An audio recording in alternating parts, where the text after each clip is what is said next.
Department of that journalism and mass communication and journalism for having that arranged this webinar series on skill enhancement. We all know that the topic is very topical because skilling for employability, skilling for happy life, skilling for doing justice is utmost important today. So in this direction, the department has organized this webinar series, and Dr. Pavanaja and Bhagyalakshmi Padki and then Shesha, they are almost that the host of our universities. Last year also we had similar kind of exercise and different this thing. Now also that we have organized during this corona pandemic, the situation. In a way that I have been telling every now and then that corona, though it has created all that the problems to all the people, home to tomb, that, and also it has given opportunity as far as that higher education is concerned. Otherwise, we would not have that accepted this online teaching and arranging this kind of that webinar, seminars. But I was sure that if not today, some other day it would have been. But we came so early, and this kind of exercise is very much required, that too for that mass communication and journalism students, because society is very dynamic, society is moving so fast. As society moves, our attitude, our behavior, our the total, that the participation, because we all know that no development takes place in the vacuum. It has to take place in one of the social system or subsystem. So in that context, this kind of skill enhance would definitely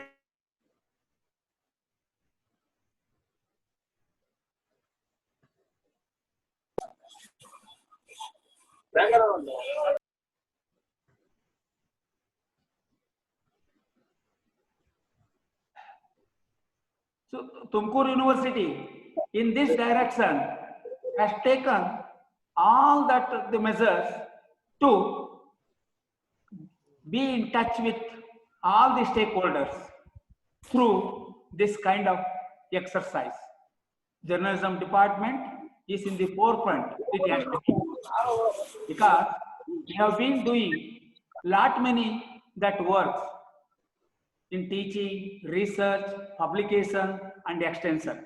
It is the department which is disseminating this knowledge to the society. Ultimately, social recognition matters in the light of obtaining good name to the university. Unless that society that sanction its approval to carry on, I don't think that any institution that survive for very long.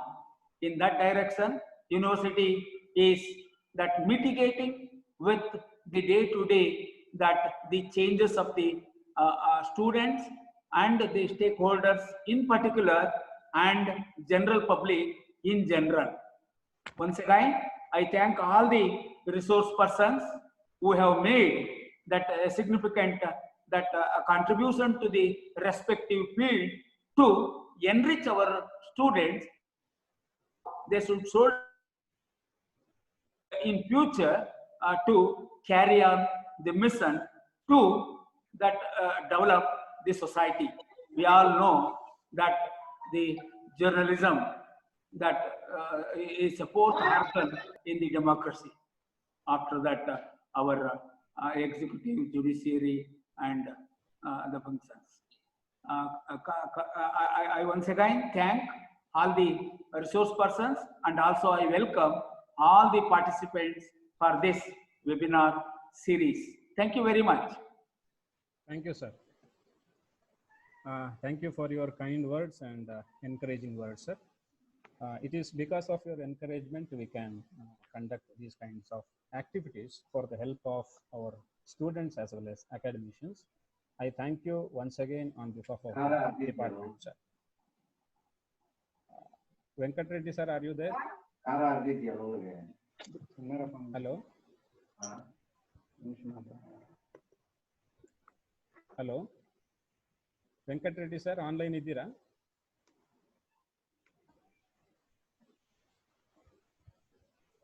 Okay. I wanted our registrar sir to join the session.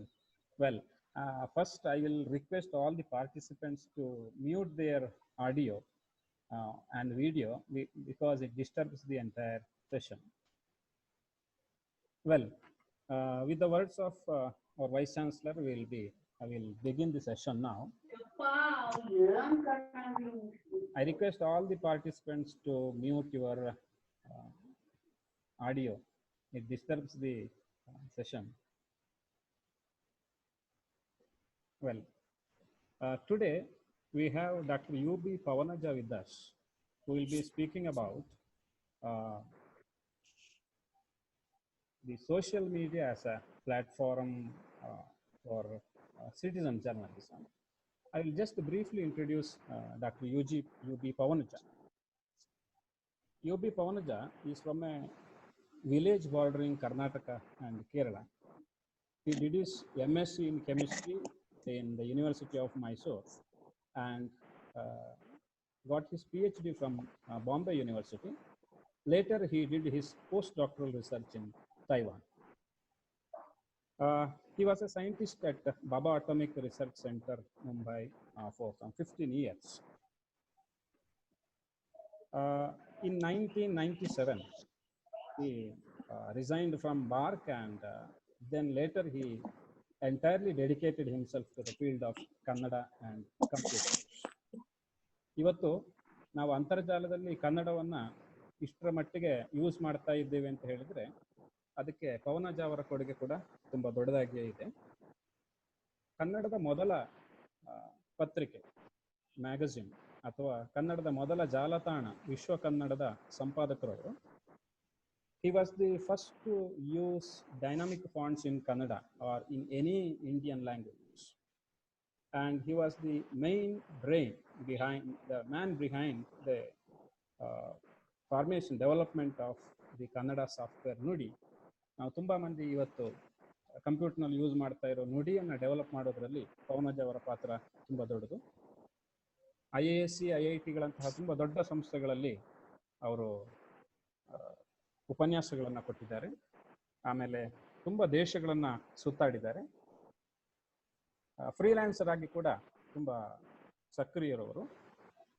ಪ್ರಜಾವಾಣಿಯಲ್ಲಿ gadget ಲೋಕ ಮತ್ತು ಕನ್ನಡಪ್ರಭದಲ್ಲಿ ಗಣಕಿಂಡಿ ಅನ್ನೋ ಬಹಳ ಜನಪ್ರಿಯವಾದ ಅಂಕಣಗಳನ್ನು ಬಹಳ ವರ್ಷಗಳವರೆಗೆ ಬರೆದಿತ್ತು. ಇವತ್ತವರು ನಮ್ಮ ಜೊತೆಗೆ ಈ ಸೆಷನ್ಗೆ ಸಿಕ್ಕಿರೋದು ಒಂದು ಅದೃಷ್ಟ ಅಂತ ನಾನು ಭಾವಿಸ್ತೀನಿ. He will be speaking about social media as a platform for citizen journalism. As we all know, we are in the era of information revolution, and that has led to the democratization of communication. Social media ಇಲ್ಲದೆ ಹೋದರೆ ಎಷ್ಟೋ ಮಂದಿಗೆ ಇವತ್ತು ಧ್ವನಿಯೇ ಇರುತ್ತೆ. ಒಂದು ಪರ್ಯಾಯ ಸಂವಹನದ ಮಾಧ್ಯಮವಾಗಿ ಇವತ್ತು ಬೆಳ್ಕೊಂಡು ಬಂದಿದೆ ಈ ಸಾಮಾಜಿಕ ಮಾಧ್ಯಮ. ಅದು ಇವತ್ತಿನ ದಿನ ನಾವಿರುವಂತಹ ಒಂದು ಈ ಕ್ರಿಟಿಕಲ್ ಸಮಯದಲ್ಲಿ ಹೇಗೆ ಇದನ್ನ ಒಂದು ಬೆಸ್ಟ್ ಆಗಿ ಯೂಸ್ ಮಾಡ್ಕೊಳ್ಬಹುದು, ಗರಿಷ್ಠ ಮಟ್ಟದಲ್ಲಿ ಯೂಸ್ ಮಾಡ್ಕೊಳ್ಬಹುದು ಅನ್ನೋದನ್ನ ನಾವು ತಿಳ್ಕೊಬೇಕಾಗಿದೆ. ಸೊ ಇವತ್ತಿಂದ 3 ದಿವಸ ನಾವು ಈ ಸ್ಕಿಲ್ ಎನ್ಹ್ಯಾನ್ಸ್ಮೆಂಟ್ ಸಿರೀಸ್ ಅನ್ನ ಆರಂಭಿಸ್ತಾ ಇದ್ವಿ. ಮೊದಲನೇದಾಗಿ social media and how well or to what extent it can be used to the maximum level as a platform for citizen journalism. Well, I request Dr. U.B. Pavanaja to take over and continue with the session. Sir, am I audible to you? Pavanaja, ನಮಸ್ಕಾರ. ನಮಸ್ಕಾರ. ಕೇಳಿಸ್ತಾ ಇದೆಯಾ? Yes.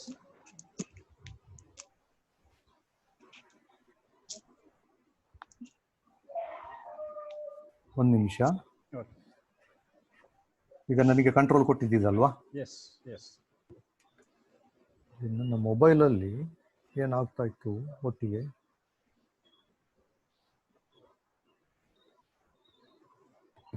Okay, ಎಲ್ರಿಗೂ ಸ್ವಾಗತ.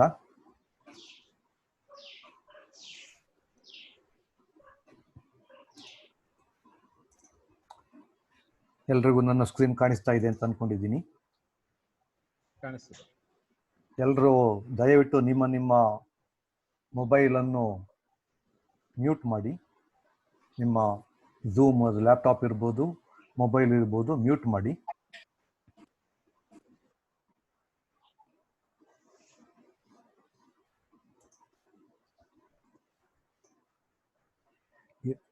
ಇವಾಗಲೇ ಪದ್ಮನಾಭ ಸಿಬಂತಿಯವರು ಇವತ್ತಿನ ಕಾರ್ಯಕ್ರಮದ ರೂಪರೇಷೆಯನ್ನು ಹೇಳಿದ್ದಾರೆ. ಆದರೆ ಇನ್ನೊಮ್ಮೆ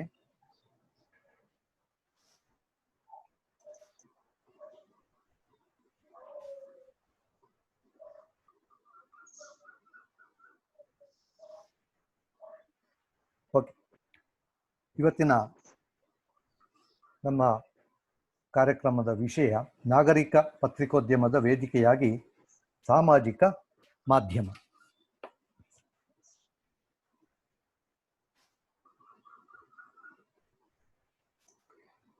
ನಾನು ಎಲ್ಲರನ್ನೂ ಮ್ಯೂಟ್ ಮಾಡ್ತಾ ಇದ್ದೇನೆ. ದಯವಿಟ್ಟು ಯಾರು ನಿಮ್ಮ ಕ್ಯಾಮರಾ ಮತ್ತು ಮೈಕ್ ಆನ್ ಮಾಡಬೇಡಿ. ಕೊನೆಯಲ್ಲಿ ಪ್ರಶ್ನೆ ಕೇಳಲಿಕ್ಕೆ ಸಮಯ ಅವಕಾಶ ಇರುತ್ತದೆ. ಆವಾಗ ನೀವು ಕ್ಯಾಮರಾ ಮತ್ತು ಮೈಕ್ ಅನ್ಮ್ಯೂಟ್ ಮಾಡಿ ನೀವು ಮಾತಾಡಬಹುದು. ನಾಗರಿಕ ಪತ್ರಿಕೋದ್ಯಮ ಅಂದರೆ ಸಿಟಿಸನ್ ಜರ್ನಲಿಸಮ್.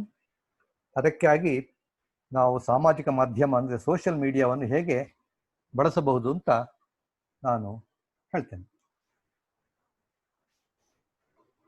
ಇವತ್ತಿನ ವಿಷಯ ಮುಖ್ಯವಾಹಿನಿಯ ಮಾಧ್ಯಮ ಅಂದರೆ ಏನು, ಅದರ ಬಗ್ಗೆ ಒಂದು ಚುಟುಕಾದ ವಿವರಣೆ. ಮುಖ್ಯವಾಹಿನಿಯ ಮಾಧ್ಯಮದಲ್ಲಿ ಮುದ್ರಣ, ಟೆಲಿವಿಷನು, ರೇಡಿಯೋ ಮತ್ತು ಇವುಗಳ ಜಾಲತಾಣಗಳು ಬರ್ತವೆ. ಆಮೇಲೆ ಮುಖ್ಯವಾಹಿನಿಯ ಮಾಧ್ಯಮದ ಮೇಲೆ ಜನರಿಗಿರುವ ಅಪನಂಬಿಕೆ, ಬ್ಲಾಗ್ ಮತ್ತು ಸಾಮಾಜಿಕ ಮಾಧ್ಯಮ ಅಂದರೆ ಬ್ಲಾಗಿಂಗ್ ಮತ್ತು ಸೋಷಿಯಲ್ ಮೀಡಿಯಾ, ನಾಗರಿಕ ಪತ್ರಿಕೋದ್ಯಮ ಅಥವಾ ಭಾಗೇದಾರಿ ಪತ್ರಿಕೋದ್ಯಮ. ಇದಕ್ಕೆ ಸಿಟಿಸನ್ ಜರ್ನಲಿಸಮ್ಗೆ ಇನ್ನೂ ಒಂದು ಹೆಸರಿದೆ, ಅದು ಪಾರ್ಟಿಸಿಪೇಟರಿ ಜರ್ನಲಿಸಮ್ ಅಂತ. ಅದರ ಬಗ್ಗೆ ಕೂಡ ಹೇಳ್ತೇನೆ. ಆಮೇಲೆ ಕೊನೆಯಲ್ಲಿ ಕೆಲವು ಉದಾಹರಣೆಗಳು. ಮುಖ್ಯವಾಹಿನಿಯ ಮಾಧ್ಯಮ ಅಂದ್ರೆ ಏನು ಅಂತ ನೋಡೋಣ. ಮುಖ್ಯವಾಹಿನಿಯ ಮಾಧ್ಯಮ, ಈಗ ನಿಮ್ಮಲ್ಲಿ ಇರೋರು ಹೆಚ್ಚಿನವರೆಲ್ಲ ಜರ್ನಲಿಸಮ್ ಸ್ಟೂಡೆಂಟ್ ಆದ ಕಾರಣ ನಿಮಗೆ ಗೊತ್ತಿದೆ. ಇದಕ್ಕೆ ಇಂಗ್ಲಿಷ್ನಲ್ಲಿ ಮೇನ್ ಸ್ಟ್ರೀಮ್ ಮೀಡಿಯಾ ಅಂತಾರೆ. ಮೊದಲನೆಯದಾಗಿ ಮುದ್ರಣ ಅಂದರೆ ಪತ್ರಿಕೆಗಳು, ಮ್ಯಾಗಝಿನ್ಗಳು ಇತ್ಯಾದಿಗಳು. ಟೆಲಿವಿಷನ್, ಇಲ್ಲಿ ಟೆಲಿವಿಷನ್ನಲ್ಲಿ ನಾನು ನ್ಯೂಸ್ ಮೀಡಿಯಾವನ್ನು ಮಾತ್ರ ಗಮನಿಸ್ತಾ ಇದ್ದೀನಿ. ಜನರಲ್ ಎಂಟರ್ಟೈನ್ಮೆಂಟ್ ಚಾನೆಲ್ ಅಂತಾರೆ, GEC ಅಂತಾರಲ್ಲ, ಅದನ್ನು ತಗೋತಾ ಇಲ್ಲ. ಯಾಕಂದ್ರೆ ನಾವು ಸುದ್ದಿಯ ಬಗ್ಗೆ ಮಾತ್ರ ಮಾತಾಡ್ತಾ ಇರೋದು. ಮತ್ತೆ ರೇಡಿಯೋ, ಮತ್ತೆ ಕೆಲವು ವೆಬ್ಸೈಟ್ಗಳು. ಜಾಲತಾಣ ಅಂದರೆ ವೆಬ್ಸೈಟು. ಇಲ್ಲಿ ಯಾವ ಜಾಲತಾಣಗಳು ಅಂದರೆ, ಈ ಮುದ್ರಣ ಅಂದರೆ ಈ ಪತ್ರಿಕೆಗಳಿವೆಯಲ್ಲ, ಪತ್ರಿಕೆಗಳದ್ದೇ ಜಾಲತಾಣಗಳಿವೆ. TV ಚಾನೆಲ್ಗಳು ತಮ್ಮದೇ ಜಾಲತಾಣ ಇಟ್ಕೊಂಡಿವೆ. ಇನ್ನು ಕೆಲವು ಕೇವಲ ಸುದ್ದಿ ಜಾಲತಾಣಗಳು ಅಂದರೆ ನ್ಯೂಸ್ ಪೋರ್ಟಲ್ಗಳು ಕೂಡ ಇವೆ. ಅವುಗಳನ್ನು ಕೂಡ ನಾವು ಗಮನಕ್ಕೆ ತಗೊಳ್ಬೇಕು.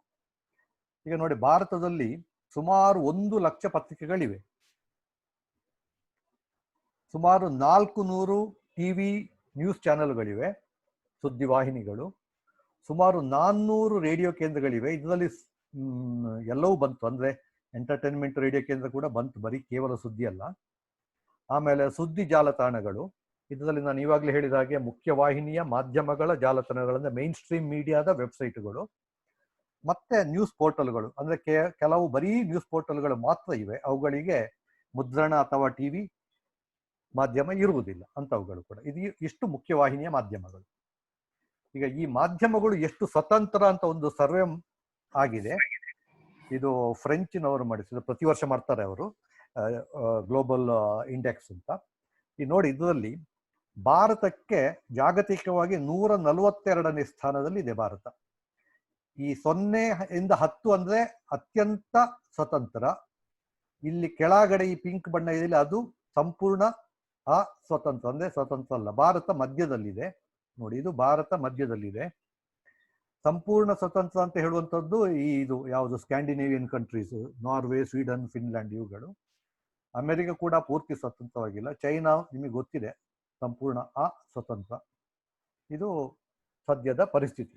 ಈ ಮಾಧ್ಯಮಗಳು ನಿಜವಾಗಿ ಎಷ್ಟು ಸ್ವತಂತ್ರ ಅಂತ. ಅವು ಯಾಕೆ ಸ್ವತಂತ್ರ ಅಲ್ಲದ ನಿಮಗೆ ಗೊತ್ತಿರ್ಬೋದು, ಅದು ಮತ್ತೆ ಬರ್ತೀನಿ ನಾನು. ಈ ಸರ್ವೆ ಬಗ್ಗೆ ಹೇಳ್ತೇನೆ ಮುಂದುವರಿಸಿ. ನಾವು ಭಾರತದ ವಿಷಯಕ್ಕೆ ಬಂದಾಗ indianiris.com ಅಂತ ಹೇಳುವವರು ಒಂದು ಸರ್ವೆ ಮಾಡಿದ್ದಾರೆ. ಈ ಮುಖ್ಯವಾಹಿನಿಯ ಮಾಧ್ಯಮಗಳಲ್ಲಿ ಜನರಿಗೆ ಎಷ್ಟು ಅಪನಂಬಿಕೆ ಇದೆ ಅಂತ ಹೇಳುವ ಬಗ್ಗೆ. ಬಹುತೇಕ ಜನರಿಗೆ ಮುಖ್ಯವಾಹಿನಿಯ ಮಾಧ್ಯಮಗಳ ಮೇಲೆ ಅಪನಂಬಿಕೆ ಇದೆ. ಅಂದ್ರೆ almost 87% people think that the main stream media is partial, not impartial. ಸುಮಾರು 80% ಜನರಿಗೆ ಈ ಮೇನ್ ಸ್ಟ್ರೀಮ್ ಮೀಡಿಯಾದಲ್ಲಿ ನಂಬಿಕೆಯೇ ಇಲ್ಲ. ಸುಮಾರು 22% ಜನರು ಮಾತ್ರ ಮುದ್ರಣ ಮಾಧ್ಯಮವನ್ನು ನಂಬುತ್ತಿದ್ದಾರೆ. ನೀವು ಟಿವಿ ಸುದ್ದಿವಾಹಿನಿಗಳ ಬಗ್ಗೆ ಬಂದಾಗ ನೋಡಿ, ಕೇವಲ 4% ಜನರು ಮಾತ್ರ ಟಿವಿ ಸುದ್ದಿವಾಹಿನಿಗಳನ್ನು ನಂಬುತ್ತಾ ಇದ್ದಾರೆ. ಆಮೇಲೆ ಇನ್ನೊಂದಿದೆ, ಟಿವಿಗಳಲ್ಲಿ ಈ ಚರ್ಚೆ ಮಾಡ್ತಾರೆ, ಯಾರೋ 7-8 ಜನರನ್ನು ಕೂರಿಸಿ. ಕೆಲವು ಸಲ 10-15 ಜನರು ಇರ್ತಾರೆ. ಅದು ಎಲ್ಲರೂ ಒಟ್ಟಿಗೆ ಮಾತಾಡ್ತಾರೆ, ಯಾರು ಏನು ಮಾತಾಡ್ತಾರೆ ಯಾರಿಗೂ ಗೊತ್ತಾಗುವುದಿಲ್ಲ. ಅದನ್ನು ಜನರು ಅದು ಬರೀ ಗದ್ದಲ ಅಂತ ತೀರ್ಮಾನಕ್ಕೆ ಬಂದಿದ್ದಾರೆ, ಅದರಿಂದ ಏನು ಪ್ರಯೋಜನ ಇಲ್ಲ ಅಂತ ಹೇಳಿ ಜನರೇ ನಂಬಿದ್ದಾರೆ. ಅದು ಅವ್ರು ಮಾಡ್ತಾ ಇರ್ತಾರೆ, ಅದು ಬೇರೆ ವಿಷಯ. ನೋಡಿ, ಇಲ್ಲಿ 30% ಜನರು ಸಾಮಾಜಿಕ ಮಾಧ್ಯಮ ಅಂದ್ರೆ ಸೋಷಿಯಲ್ ಮೀಡಿಯಾವನ್ನು ನಂಬುತ್ತಾ ಇದ್ದಾರೆ. ಈಗ ನಾವು ಇದರ ಬಗ್ಗೆ ಮಾತಾಡೋದು, ಸೋಷಿಯಲ್ ಮೀಡಿಯಾದ ಬಗ್ಗೆ. ಈಗ ನಾನು ಯಾವ ವಿಷಯ ಹೇಳಿದ್ನೋ ಅದನ್ನೇ ಗ್ರಾಫಿಕಲ್ ಆಗಿ ತೋರಿಸ್ತಾ ಇದ್ದೇನೆ. indianiris.com ನವರು ಮಾಡಿದ survey. 87% people think the media is biased and 80% people are not satisfied with the mainstream media. Only 12% people are satisfied and 8% people say they can't see. And 70% of the people think that the TV debate is just chaos and also of no use. ಮುಖ್ಯವಾಹಿನಿಯ ಮಾಧ್ಯಮಗಳಲ್ಲಿ ಜನರಿಗೆ ಯಾಕೆ ಅಪನಂಬಿಕೆ ಇದೆ ಅಂತ ಹೇಳುವ ನೋಡುವ. Why people don't believe in main stream media. ಈ media ನಡೆಸಲಿಕ್ಕೆ ದುಡ್ಡು ಬೇಕು. ಈಗ ಏನಾಗಿದೆ, ಮಾಧ್ಯಮ ಕೂಡ ಒಂದು ಉದ್ಯಮ ಆಗಿದೆ. Main stream media is also a industry, it's also a business. ಅಂದಮೇಲೆ you need money to run it. ಹಣ ಇಲ್ಲದೆ ಯಾವುದು ನಡೆಯುವುದಿಲ್ಲ. ಈ ಮುಖ್ಯವಾಹಿನಿಯ ಮಾಧ್ಯಮಗಳಲ್ಲಿ ಕಂಪನಿಗಳ ಉತ್ಪನ್ನಗಳ ಪ್ರಚಾರ ತುಂಬಾ ನಡೀತದೆ. ರಾಜಕೀಯ ಪಕ್ಷಗಳ ವಕ್ತಾರರಂತೆ ಕೂಡ ಕೆಲವು ನಡ್ಕೊಳ್ತವೆ. ನೀವು ಗಮನಿಸಿರ್ಬೋದು ಅದನ್ನೆಲ್ಲ. ಈ ಎಲ್ಲ ಚಾನೆಲ್ಗಳು ಅಥವಾ ಎಲ್ಲ ಮಾಧ್ಯಮಗಳು ಹೀಗೆ ಇದೆ ಅಂತ ಹೇಳ್ತಾ ಇಲ್ಲ ನಾನು. ಜನರಿಗೆ ಯಾಕೆ ಅಪನಂಬಿಕೆ ಅಂದ್ರೆ ಈ ತರ ನಡೀತಾ ಇದೆ ಅಂತ. ಹಣ ತೆಗೆದುಕೊಂಡು ಸುದ್ದಿ ಮಾಡೋದು, ಇದಕ್ಕೆ ಪೇಯ್ಡ್ ನ್ಯೂಸ್ ಅಂತಾರೆ. ಇತ್ತೀಚೆಗೆ ಇದು ತುಂಬಾ ಜಾಸ್ತಿ ಆಗಿದೆ. ಕೆಲವು ಸಲ ಇದು ಹಣ ತಕೊಂಡು ಹಾಕಿದ ಸುದ್ದಿ ಅಂತ ಹೇಳುವುದೇ ಇಲ್ಲ. ಅದೇ ಓದೋರಿಗೆ ಸ್ವಲ್ಪ ಪ್ರಾಜ್ಞರಿಗೆ ಗೊತ್ತಾಗ್ತದೆ ಇದು ಸುದ್ದಿ ಅಲ್ಲ, ಇದು ದುಡ್ಡು ತಕೊಂಡು ಹಾಕಿದ ನ್ಯೂಸ್ ಅಂತ, ಪೇಯ್ಡ್ ನ್ಯೂಸ್ ಅಂತ ಗೊತ್ತಾಗ್ತದೆ. ಅದರಿಂದಾಗಿ ಜನರಿಗೆ ಇದರಲ್ಲಿ ನಂಬಿಕೆ ಕಡಿಮೆ ಆಗ್ತಾ ಇದೆ. ಆಮೇಲೆ ಟೆಲಿವಿಷನ್ಗೆ ಬಂದ್ರೆ TRPಗೆ ಬೇಕಾಗಿ ಏನನ್ನು ಬೇಕಾದ್ರೂ ಮಾಡ್ಲಿಕ್ಕೆ ಹೇಸದೇ ಇರುವಂತದ್ದು, ಕೆಲವು ಮದುವೆಗಳನ್ನೇ ಮುರಿದದ್ದು, ಮನೆಗಳನ್ನು ಮುರಿದದ್ದು, ಕೆಲವರು ಆತ್ಮಹತ್ಯೆ ಮಾಡಿಕೊಂಡಿದ್ದೆಲ್ಲ ಆಗಿದೆ ಈ TRPಯ ಹುಚ್ಚಿನಿಂದಾಗಿ, ಟಿವಿಗಳು ಮಾಡುವ ಅಧ್ವಾನಗಳಿಂದಾಗಿ. ಇತ್ತೀಚೆಗೆ ಇನ್ನೊಂದು ದೊಡ್ಡ ಸಮಸ್ಯೆ ಅಂದ್ರೆ ಈ ವಾಟ್ಸ್ಆಪ್ ಅಲ್ಲಿ ಬರುವಂತ ಫಾರ್ವರ್ಡ್ಗಳು. ಅದನ್ನೇ ನಂಬಿ ಸುದ್ದಿ ಕೂಡ ಮಾಡ್ತಾ ಇದ್ದಾರೆ ಟಿವಿಯವರು. ಯಾರೋ ವಾಟ್ಸ್ಆಪ್ ನಲ್ಲಿ ಏನೋ ಒಂದು ಕಳಿಸ್ತಾರೆ, ಅದನ್ನೇ ಇಟ್ಕೊಂಡು ಅರ್ಧ ಗಂಟೆ ಪ್ರೋಗ್ರಾಮ್ ಬೇಕಾದ್ರೆ ಮಾಡ್ತಾರೆ. ಅದಕ್ಕೆ ಹಾಕ್ಸ್ ಅಂತಾರೆ ಇಂಗ್ಲಿಷ್ ಅಲ್ಲಿ. ಅಂದ್ರೆ ಸುಳ್ಳು ಸುದ್ದಿ ಅಥವಾ ವದಂತಿಗಳು, ಸಿಲ್ಲಿ ಫಾರ್ವರ್ಡ್ಗಳು. ಈ ಫಾರ್ವರ್ಡ್ಗಳನ್ನು ನಂಬಿಕೊಂಡು ಸುದ್ದಿ ಮಾಡುವುದು. ಇಲ್ಲಿ ಸಮಸ್ಯೆ ಏನಾಗಿದೆ ಅಂದ್ರೆ, ಈ ಟಿವಿನಲ್ಲಿ ಅಥವಾ ಮುದ್ರಣ ಮಾಧ್ಯಮದಲ್ಲಿ ಒಂದು ಸುಳ್ಳು ಸುದ್ದಿ ಹಾಕಿ ದೊಡ್ಡದಾಗಿ ಗದ್ದಲ ಮಾಡಿದ್ರೆ, ನಾವು ಅವರ ಮೇಲೆ ಕೋರ್ಟಿಗೆ ಹೋಗಿ ಕೇಸ್ ಮಾಡಿದ್ರೆ ನ್ಯಾಯಾಲಯದಲ್ಲಿ ಶಿಕ್ಷೆ ಆಗಲಿಕ್ಕೆ ಕನಿಷ್ಠ ಅಂದ್ರೆ 3 ದಶಕ ಬೇಕಾಗ್ತದೆ. 2 ರಿಂದ 3 ದಶಕ. ಅಂದ್ರೆ ಅಷ್ಟೊತ್ತಿಗೆ ಎಲ್ಲ ಮರ್ತೋಗಿರ್ತಾರೆ. ಕೆಲವು ಸಲ 5-6 ವರ್ಷಗಳ ನಂತರ ಹಿಯರಿಂಗ್ಗೆ ಬರ್ತದೆ. ಹಿಯರಿಂಗ್ಗೆ ಬಂದಾಗ ಅವರೊಂದು ಕ್ಷಮಾಪಣೆ ಕೇಳ್ತಾರೆ. ಅವರ ಕ್ಷಮಾಪಣೆಯನ್ನು ದೂರುದಾರರು ಒಪ್ಪಿಕೊಂಡ್ಬಿಡ್ತಾರೆ, ಅಲ್ಲಿಗೆ ಮುಗಿದೋಗ್ತದೆ. ಈಗ ಅವರು ರಾಹುಲ್ ಗಾಂಧಿ ಅವರು RSS ನವರು ಮಹಾತ್ಮ ಗಾಂಧಿ ಅವರನ್ನು ಕೊಂದದ್ದು ಅಂತ ಒಂದು ಸ್ಟೇಟ್ಮೆಂಟ್ ಕೊಟ್ಟರು. ಆಮೇಲೆ ಕೇಸ್ ಆಯಿತು. ಕೇಸ್ನಲ್ಲಿ ಅವರು ಇಲ್ಲ ನಂದು ತಪ್ಪಾಯ್ತು ಅಂತ ಒಪ್ಕೊಂಡ್ರು, ಅಲ್ಲಿಗೆ ಮುಗೀತು. ಹಾಗೆ ಜನರಿಗೆ ಇಷ್ಟೊತ್ತಿಗೆ ಮರ್ತೋಗಿರ್ತದೆ ಎಲ್ಲ. ನಾಗರಿಕ ಅಥವಾ ಭಾಗೇದಾರಿ ಪತ್ರಿಕೋದ್ಯಮ, citizen journalism or participatory journalism, ಹಾಗಂದ್ರೆ ಏನು ಅಂತ ನೋಡುವ. ಇದು ಜನರಿಂದ ಜನರಿಗಾಗಿಯಂತೆ ನಡೆಸುವಂಥದ್ದು.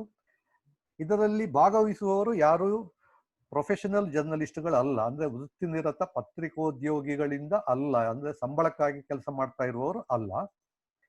ಇಲ್ಲಿ ಏನಾಗ್ತದೆ ಅಂದ್ರೆ ಈ ಸುದ್ದಿಗಳ ಸಂಗ್ರಹ, ವಿಶ್ಲೇಷಣೆ, ವರದಿ, ವಿತರಣೆ ಎಲ್ಲವೂ ನಾಗರಿಕರಿಂದಲೇ ನಡೀತದೆ.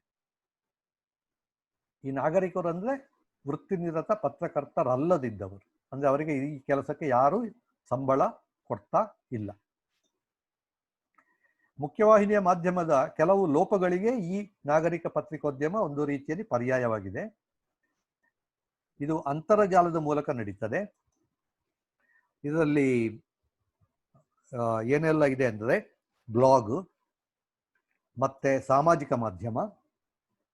ಬ್ಲಾಗು ಕೂಡ ಸಾಮಾಜಿಕ ಮಾಧ್ಯಮದ ಒಳಗೆ ಬರುತ್ತೆ. ನಾನು ಬ್ಲಾಗನ್ನು ಪ್ರತ್ಯೇಕವಾಗಿ ಯಾಕೆ ಹಾಕಿದ್ದಂದ್ರೆ, ನಾಗರಿಕ ಪತ್ರಿಕೋದ್ಯಮ ಮೊದಲು ಪ್ರಾರಂಭವಾದ್ದು ಸುಮಾರು 2003-2004 ಕಾಲದಲ್ಲಿ ಬ್ಲಾಗ್ ಮೂಲಕ. ಆವಾಗ ಈ ಫೇಸ್ಬುಕ್ ಇತ್ಯಾದಿಗಳು ಇಷ್ಟು ಪ್ರಚಲಿತವಾಗಿರಲಿಲ್ಲ, ಇರಲೇ ಇರಲಿಲ್ಲ ಅಂತ ಹೇಳ್ಬೋದು. ಆಮೇಲೆ ಬಂದಿದ್ದು ಇತ್ತೀಚೆಗೆ ಮತ್ತೆ ಟ್ವಿಟ್ಟರು, ಫೇಸ್ಬುಕ್, ಇನ್ಸ್ಟಾಗ್ರಾಮು, ಮತ್ತೆ ಸುಮಾರೆಲ್ಲ ಇದೆ, ಫ್ಲಿಕ್ಕರು, ಬೇಕಾದಷ್ಟಿದೆ, ಯೂಟ್ಯೂಬು, ಟಿಕ್ಟಾಕ್ ಇತ್ತೀಚೆಗೆ, ಹೀಗೆ ಎಲ್ಲವನ್ನು ಬಳಸ್ಕೋಬಹುದು.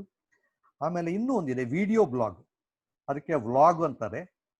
ವಿಡಿಯೋ ಬ್ಲಾಗಿಗೆ ವ್ಲಾಗ್ ಅಂತಾರೆ. ಅದು ಯೂಟ್ಯೂಬ್ ಅಲ್ಲಿ ತುಂಬಾ ಜನಪ್ರಿಯ. ಬೇರೆ ಕೂಡ ವಿಮಿಯೋ ಅಂತೆಲ್ಲ ಇದೆ ಜಾಲತಾಣಗಳು, ಬಟ್ ಯೂಟ್ಯೂಬ್ ತುಂಬಾ ಜನಪ್ರಿಯ. ಇವು ಇಷ್ಟು ನಾಗರಿಕ ಪತ್ರಿಕೋದ್ಯಮದಲ್ಲಿ ಬಳಕೆಯಾಗುತ್ತಿರುವಂತಹ ಮಾಧ್ಯಮಗಳು ಅಥವಾ ಸಾಮಾಜಿಕ ಮಾಧ್ಯಮ ಅಥವಾ ಅಂತರ್ಜಾಲ ಸವಲತ್ತುಗಳು. ಮೊದಲನೇದಾಗಿ ಬ್ಲಾಗ್ ಬಗ್ಗೆ ನೋಡುವ. ಬ್ಲಾಗ್ ಅಂದ್ರೆ ಏನು? ಬ್ಲಾಗ್ ಅನ್ನೋದು ವೆಬ್ ಲಾಗ್ ಅನ್ನೋದರ ಚಿಕ್ಕ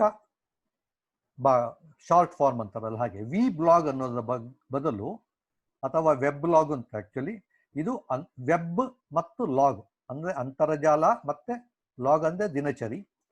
ಸೊ ಇದು ಎಲ್ಲರಿಗೂ ಓದಲು ಅನುಕೂಲ ಆಗುವಂತೆ ಅಂತರ್ಜಾಲದಲ್ಲಿ ಅಂದ್ರೆ ಇಂಟರ್ನೆಟ್ನಲ್ಲಿ ಇಟ್ಟಂತಹ ತೆರೆದ ದಿನಚರಿ ಅಥವಾ ಒಂದು ಡೈರಿ. ಇದು ವೈಯಕ್ತಿಕ. ಬ್ಲಾಗ್ನ ಕ್ರಿಯಾರೂಪವೇ ಬ್ಲಾಗಿಂಗ್, ಅಂದರೆ ಬ್ಲಾಗ್ ನಡೆಸುವ ಪ್ರಕ್ರಿಯೆ. ಬ್ಲಾಗಿಂಗ್ ಅಂದರೆ ಅದು, ನಾವೀಗ ಏನಾಗಿದೆ ಅಂದ್ರೆ ಇಂಗ್ಲಿಷಿನ ಹಲವು ಪದಗಳನ್ನು ಕನ್ನಡ ಭಾಷೆಗೆ ತಕೊಂಡಿದ್ದೇವೆ. ಹಾಗೆ blog, blogging, blogger, blog website, blog post ಇತ್ಯಾದಿಗಳೆಲ್ಲ ಕನ್ನಡದಲ್ಲಿ ಬಳಕೆಗೆ ಬಂದು ಬಿಟ್ಟಿವೆ.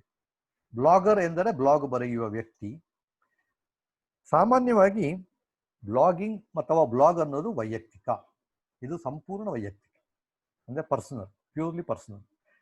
ಯಾಕೆ ಬ್ಲಾಗ್ ಮಾಡ್ತಾರೆ? ಅವರಿಗೆ ಏನೋ ಹೇಳಬೇಕು ಅನ್ನೋ ಹೇಳುವಂತ ಒಂದು ತುಡಿತ ಇರ್ತದೆ. ಆ ತುಡಿತದಿಂದಾಗಿ ಅವರು ಬ್ಲಾಗಿಂಗ್ ಮಾಡ್ತಾರೆ. ಸಾಮಾನ್ಯವಾಗಿ ವೈಯಕ್ತಿಕ ಅನಿಸಿಕೆಗಳು. ಇದು ವಿಷಯಾಧಾರಿತ ಆಗಿರಬಹುದು. ಬೇರೆ ಬೇರೆ ವಿಷಯಗಳು, ಉದಾಹರಣೆ ಒಬ್ಬರು ಅಡುಗೆ ಬಗ್ಗೆ ಬ್ಲಾಗ್ ಮಾಡ್ಬೋದು, ಇನ್ನೊಬ್ರು ತಂತ್ರಜ್ಞಾನ ಬಗ್ಗೆ, ಉದಾಹರಣೆಗೆ ನಾನು ತಂತ್ರಜ್ಞಾನ ಬಗ್ಗೆ ಬ್ಲಾಗ್ ಮಾಡ್ತಾ ಇರ್ತೇನೆ, ಇನ್ನೊಬ್ರು ಪ್ರವಾಸದ ಬಗ್ಗೆ ಮಾಡ್ತಾ ಇರ್ಬೋದು. ಪ್ರವಾಸಿ ಬ್ಲಾಗರ್ಸ್ಗಳು ತುಂಬಾ ಜನ ಇದ್ದಾರೆ. ಒಂದು ಕಡೆ ಪ್ರವಾಸ ಮಾಡ್ತಾರೆ, ಅಲ್ಲಿಗೆ ಹೋಗಿ ಬಂದು ಆ ಜಾಲತಾಣದ ಬಗ್ಗೆ ಬ್ಲಾಗ್ ಬರೀತಾರೆ, ಫೋಟೋ ಎಲ್ಲ ಹಾಕ್ತಾರೆ, ಹೀಗೆ. ಆಮೇಲೆ ಈ ಬ್ಲಾಗುಗಳ ಕೆಳಗಡೆ ಟೀಕೆ ಅಥವಾ ಕಮೆಂಟ್ ಬರೆಯೋ ಸವಲತ್ತು ಇರ್ತದೆ. ಈಗ ಬಹಳ ಸೂಕ್ಷ್ಮವಾದ ಅಥವಾ ವಿವಾದಾತ್ಮಕವಾದ ಒಂದು ವಿಷಯವನ್ನು ಬ್ಲಾಗ್ ಅಲ್ಲಿ ಬರೆದ್ರೆ ಅದಕ್ಕೆ ಜನ ಕೆಳಗಡೆ ಕಮೆಂಟ್ ಹಾಕ್ತಾರೆ. ಆ ಕಮೆಂಟ್ಗೆ ಅವರು ಉತ್ತರ ಕೊಡ್ತಾರೆ ಅಥವಾ ಇನ್ನೊಬ್ರು ಉತ್ತರ ಕೊಡ್ತಾರೆ, ಅವರಿಗೆ ಮತ್ತೊಬ್ರು ಉತ್ತರ ಕೊಡ್ತಾರೆ. ಈ ಉತ್ತರಕ್ಕೆ ಉತ್ತರ, ಉತ್ತರಕ್ಕೆ ಉತ್ತರ, ಅದೊಂಥರ, ಅದಕ್ಕೆ ನಮ್ಮ ಥ್ರೆಡ್ ಅಂತಾರೆ. So it's A comment thread. Facebook ಅಲ್ಲಿ ಕೂಡ ಇದೆ ಆ ಸವಲತ್ತು, ಆ ಥ್ರೆಡ್ ಅಂತಾರೆ ಅದಕ್ಕೆ. ಹಾಗೆ ಉದ್ದ ಹೋಗ್ತದೆ. ಕೆಲವರು ಏನ್ ಮಾಡ್ತಾರೆ, ಬ್ಲಾಗ್ ಅಲ್ಲಿ ಕಮೆಂಟ್ ಅನ್ನು ಡಿಸೇಬಲ್ ಮಾಡಿರ್ತಾರೆ. ಅಂತ ಬ್ಲಾಗ್ಗೆ ಜನ ಬೆಲೆ ಕೊಡುವುದಿಲ್ಲ, ಯಾಕಂದ್ರೆ ಅದು ಏಕಮುಖ ಪ್ರವಾಹ ಆಯ್ತು. ಪ್ರತಿಸ್ಪಂದನಾತ್ಮಕವಾದ ಅಂದ್ರೆ ಇಂಟರಾಕ್ಟಿವ್ನೆಸ್ ಇಲ್ಲ, ಎಲ್ಲಿ ಇಲ್ಲೋ ಅದಕ್ಕೆ ಜನ ಬೆಲೆ ಕೊಡುವುದಿಲ್ಲ.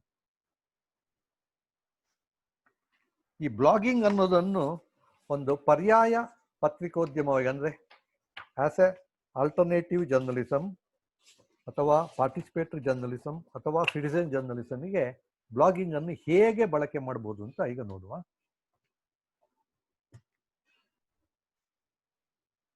ಇದು ಒಂದು ರೀತಿಯಲ್ಲಿ ಸಾಮಾಜಿಕವಾದ ಆಲೋಚನೆ ಮತ್ತು ಒತ್ತಡ ರೂಪಿಸುವ ಸಾಧನ. ಅಂದ್ರೆ ಇನ್ಫ್ಲುಯೆನ್ಸಿಂಗ್ ಅವರ್ ಡಿಸಿಷನ್ ಮೇಕಿಂಗ್, ಅಂದ್ರೆ ಡಿಸಿಷನ್ ಮೇಕಿಂಗ್ ಪ್ರೋಸೆಸ್ನಲ್ಲಿ ಅಂದ್ರೆ ಒಂದು ನೀತಿ ನಿಯಮಗಳನ್ನು ರೂಪಿಸುವ ಪ್ರಕ್ರಿಯೆಗೆ ಒಂದು ಒತ್ತಡವನ್ನು ಹಾಕುವುದು ಬ್ಲಾಗ್ ಮೂಲಕ.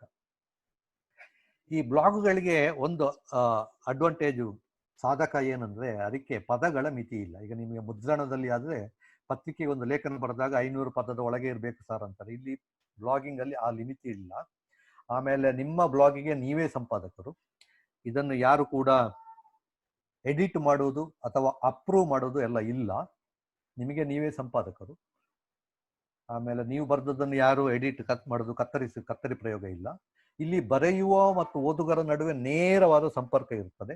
ಆಮೇಲೆ ನಾನು ಇವಾಗಲೇ ಹೇಳಿದಾಗ ಪ್ರತಿಸ್ಪಂದನಾತ್ಮಕ ಅಂದ್ರೆ ಇಂಟರಾಕ್ಟಿವ್.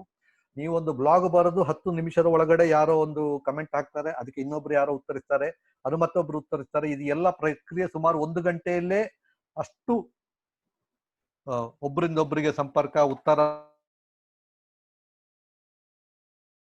ಪ್ರತಿ ಉತ್ತರ ಇತ್ಯಾದಿಗಳೆಲ್ಲ ನಡೆದು ಹೋಗ್ತದೆ. ಪತ್ರಿಕೆಗಳಲ್ಲಾದ್ರೆ ಅಷ್ಟು ಕೆಲಸ ಆಗಲಿಕ್ಕೆ ಸುಮಾರು 1 ತಿಂಗಳು ಬೇಕಾಗ್ತದೆ. ಕೆಲಸ ಆಗುವುದೇ ಇಲ್ಲ. ಯಾಕಂದ್ರೆ ಪತ್ರಿಕೆಗಳು ಲೇಖನಕ್ಕೆ ಪ್ರತಿಕ್ರಿಯೆಯನ್ನು ಪ್ರಕಟಿಸುವುದನ್ನು ಯಾವತ್ತೂ ನಿಲ್ಲಿಸಿಬಿಟ್ಟಿದ್ದಾರೆ. ಮುಖ್ಯವಾಹಿನಿಯ ಮಾಧ್ಯಮದ ಮೇಲೆ ಕಾವಲು ನಾಯಿಯಂತೆ ಕೂಡ ಈ ಬ್ಲಾಗರ್ಗಳು ಕೆಲಸ ಮಾಡ್ತಾರೆ. ಹೇಗೆ ಕೆಲವು ಸಲ ಏನಾಗ್ತಾರೆ, ಪತ್ರಿಕೆಗಳಲ್ಲಿ ತಪ್ಪು ಬಂದರೆ, ಸುಳ್ಳು ಸುದ್ದಿ ಬಂದರೆ, ಪೇಯ್ಡ್ ನ್ಯೂಸ್ ಬಂದರೆ, ಅಥವಾ ಒಂದು ಪಕ್ಷದ ಪರವಾಗಿ ಅಥವಾ ಒಂದು ವ್ಯಕ್ತಿಯ ಪರವಾಗಿ ಸುದ್ದಿ ಬಂದರೆ ಅದರ ಬಗ್ಗೆ ಈ ಬ್ಲಾಗರ್ಗಳು ಎಚ್ಚರಿಕೆಯನ್ನು ನೋಡಿಕೊಂಡು ಅಲ್ಲಿ ಏನು ತಪ್ಪಿದೆ, ಇದು ವಿಷಯ ಅಲ್ಲಿ ಬಂದಿದ್ದು ಅದು ಸರಿಯಲ್ಲ ಅಂತ ಬ್ಲಾಗ್ ಮಾಡ್ತಾರೆ. ಅಲ್ಲಿ ಇಲ್ಲಿ ಎತ್ತಿ ತೋರಿಸ್ತಾರೆ. ಟಿವಿಯ ಬಗ್ಗೆ ಅಂತೂ ತುಂಬಾ ಜಾಸ್ತಿ ನಡೀತಾ ಇದೆ. ಟಿವಿಯಲ್ಲಿ ತಪ್ಪು ಬಂದ ತಕ್ಷಣ ಇಲ್ಲಿ ಯಾರು ಬ್ಲಾಗ್ ಮಾಡಿ ನೋಡಿದ ಹಾಗಲ್ಲ ಹೀಗ ಅಂತ ತೋರಿಸ್ತಾರೆ. ಆದ್ರೆ ಈಗ ಇತ್ತೀಚೆಗೆ ಏನಾಗಿದೆ, ಬ್ಲಾಗಿನ ಬದಲು ಫೇಸ್ಬುಕ್ ಅಲ್ಲಿ ಮಾಡ್ತಿದ್ದಾರೆ ಅಥವಾ ಟ್ವಿಟ್ಟರ್ ಅಲ್ಲಿ ಮಾಡ್ತಿದ್ದಾರೆ. ಮುಖ್ಯವಾಹಿನಿಯ ಮಾಧ್ಯಮದಲ್ಲಿ ತಪ್ಪುಗಳನ್ನು ಎತ್ತಿ ತೋರಿಸುವುದು. ಮುಖ್ಯವಾಹಿನಿಯ ಮಾಧ್ಯಮಗಳು ಹೇಳಲು ಇಚ್ಛಿಸದ ಕೆಲವು ವಿಷಯಗಳನ್ನು ಬ್ಲಾಗಿನಲ್ಲಿ ಹೇಳಲಿಕ್ಕಾಗ್ತದೆ. ಯಾಕಂದ್ರೆ ಇಲ್ಲಿ ನಿಮಗೆ ಸೆನ್ಸಾರ್ ಇಲ್ಲ. ಹಾಗೆ ಅಂತ ಹೇಳಿ ಏನೂ ಬರೀಲಿಕ್ಕೆ ಸಾಧ್ಯ ಇಲ್ಲ. ಅದು ನೆನ್ಪಿಟ್ಕೊಳ್ಳಿ. ಯಾವುದೇ ಪಬ್ಲಿಕೇಶನ್, ಅದು ಮುದ್ರಣ ಇರ್ಬೋದು, ಬ್ಲಾಗ್ ಇರ್ಬೋದು, ಟ್ವಿಟ್ಟರ್, ಫೇಸ್ಬುಕ್ ಯಾವುದೇ ಇರ್ಬೋದು, ಎಲ್ಲವೂ ಕಾನೂನಿನ ಚೌಕಟ್ಟಿಗೆ ಬರುತ್ತದೆ. ಸ್ವತಂತ್ರ ಇದೆ ಅಂತ ಹೇಳಿ ಏನೇ ಬರೆದ್ರೆ ನಿಮ್ಮ ಮೇಲೆ ದೂರು ದಾಖಲಿಸಬಹುದು, ಕೇಸು ಮಾಡಬಹುದು. ಅದು ಸಾಧ್ಯತೆ ಇದೆ. ಅದು ಆ ಎಚ್ಚರಿಕೆ ಬೇಕು. ಇನ್ನೊಂದು ಬಹಳ ಮುಖ್ಯವಾದ ವಿಷಯ, ನಾನು ಬ್ಲಾಗಿಂಗ್ ಒಂದು ಪರ್ಯಾಯ ಪತ್ರಿಕೋದ್ಯಮ ಅಂತ ಮಾತಾಡ್ತಾ ಇದ್ದೇನೆ ಅಂತ ಹೇಳಿದ ತಕ್ಷಣ ಎಲ್ಲಾ ಬ್ಲಾಗ್ಗಳು ಪರ್ಯಾಯ ಪತ್ರಿಕೋದ್ಯಮ ಅಲ್ಲ. ಕೆಲವರು ಸುಮ್ಮನೆ ಈಗ ಅಡುಗೆ ಬಗ್ಗೆ ಬರಿತಾ ಇರ್ತಾರೆ, ಅದು ಅವರಿಗೆ ಬರೀತಾ ಇಷ್ಟ ಹಾಗೆ. ಅದೇ ಕೆಲವರು ಮಾತ್ರ ಪತ್ರಿಕೋದ್ಯಮದ ಪರ್ಯಾಯ ಪತ್ರಿಕೋದ್ಯಮವಾಗಿ ಅಥವಾ ಪತ್ರಿಕೋದ್ಯಮದಲ್ಲಿ ಹೇಳಲು ಬಿಟ್ಟ ವಿಷಯಗಳನ್ನು, ಹೇಳಲಿಕ್ಕೆ ಆಗದ ವಿಷಯಗಳನ್ನು ಬ್ಲಾಗಿನಲ್ಲಿ ಹೇಳುವುದು ಅಥವಾ ಪದಗಳ ಮಿತಿ ಇಲ್ಲದ್ದು, ಇಂಥದ್ದನ್ನೆಲ್ಲ ಬ್ಲಾಗ್ ಅಲ್ಲಿ ನಡೆಸ್ತಾರೆ. ಇನ್ನು ಟ್ವಿಟ್ಟರ್, ಈ ಟ್ವಿಟ್ಟರ್ ಅನ್ನೋದು ಒಂದು ಬ್ಲಾಗಿ, ಅದಕ್ಕೆ ಮೈಕ್ರೋ ಬ್ಲಾಗಿಂಗ್ ಅಂತಾರೆ. ಮೊದಲು ಪ್ರಾರಂಭ ಆದಾಗ 140 ಅಕ್ಷರಗಳ ಮಿತಿ ಇತ್ತು, ಈಗ 280 ಅಕ್ಷರಗಳ ಮಿತಿ ಇದೆ. ಪ್ರತಿಯೊಂದು ಟ್ವಿಟ್ಟರ್ ಪೋಸ್ಟಿಂಗ್ಗೆ ಟ್ವೀಟ್ ಅಂತಾರೆ. ಹಿ ಹ್ಯಾಸ್ ಟ್ವೀಟೆಡ್ ಅಂತ, ಅವರು ಟ್ವೀಟ್ ಮಾಡಿದ್ದಾರೆ ಅಂತಾರೆ, ಈ ತರ ಟ್ವೀಟ್ ಅಂತಾರೆ. ಫೋಟೋಗಳನ್ನು ಕೂಡ ಸೇರಿಸಬಹುದು. ಮೊದಲು ಒಂದು ಟ್ವೀಟಿಗೆ ಒಂದೇ ಫೋಟೋ ಲಿಮಿಟ್ ಇತ್ತು ಮೊದಲು. ಈಗ ಬಹುಶಃ 8, 10 ಇರಬೇಕು, ಅಲ್ಲ 6, ನಿಮಗೆ ಮರ್ತೋಗಿದೆ, ನೆನಪಿಲ್ಲ ಈಗ. ಅಂತೂ ಈಗ ಒಂದಲ್ಲ, ಜಾಸ್ತಿ ಸೇರಿಸಬಹುದು. ಪ್ರಖ್ಯಾತ ವ್ಯಕ್ತಿಗಳು, ಸೆಲೆಬ್ರಿಟಿಗಳು, ಸುದ್ದಿ ಮಾಧ್ಯಮಗಳು, ಬ್ಲಾಗರ್ಗಳು ಎಲ್ಲ ಟ್ವಿಟ್ಟರ್ ಅಲ್ಲಿ ಇದ್ದಾರೆ.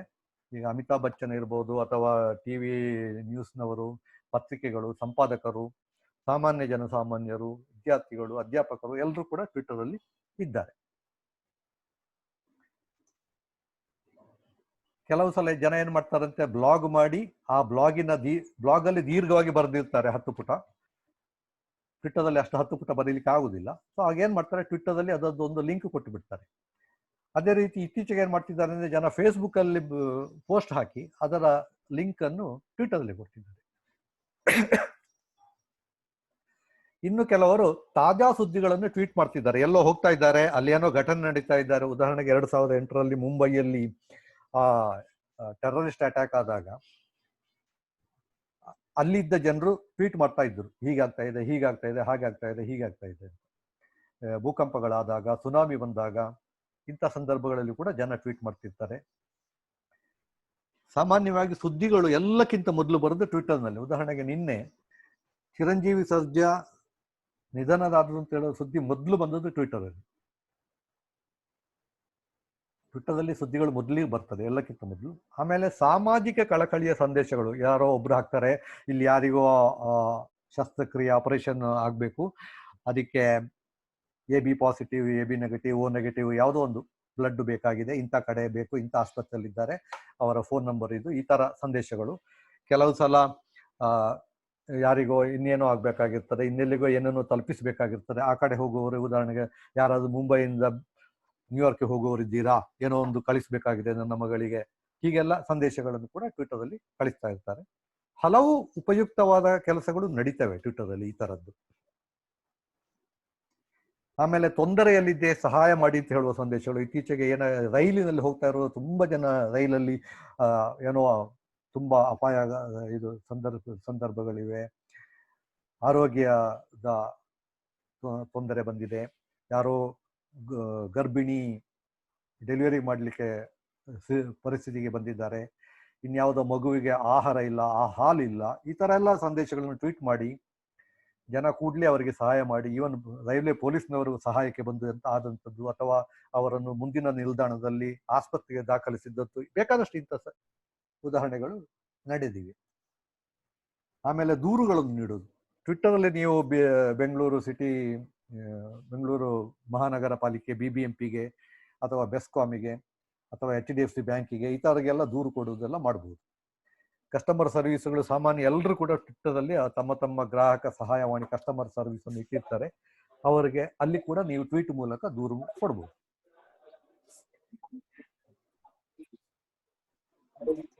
ಆಮೇಲೆ ಇನ್ನೂ ಒಂದಿದೆ, ನಾಗರಿಕ ಪತ್ರಿಕೋದ್ಯಮದಲ್ಲಿ ಏನಾಗ್ತಾ ಇದೆ ಅಂತ ಟ್ವಿಟ್ಟರಲ್ಲಿ.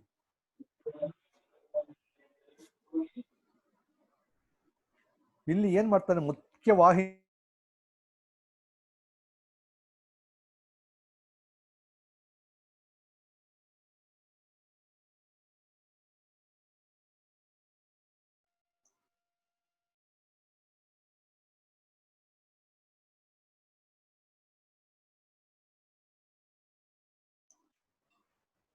ಯಾರು ನನ್ನನ್ನು ಮ್ಯೂಟ್ ಮಾಡಿದ್ರಲ್ವಾ?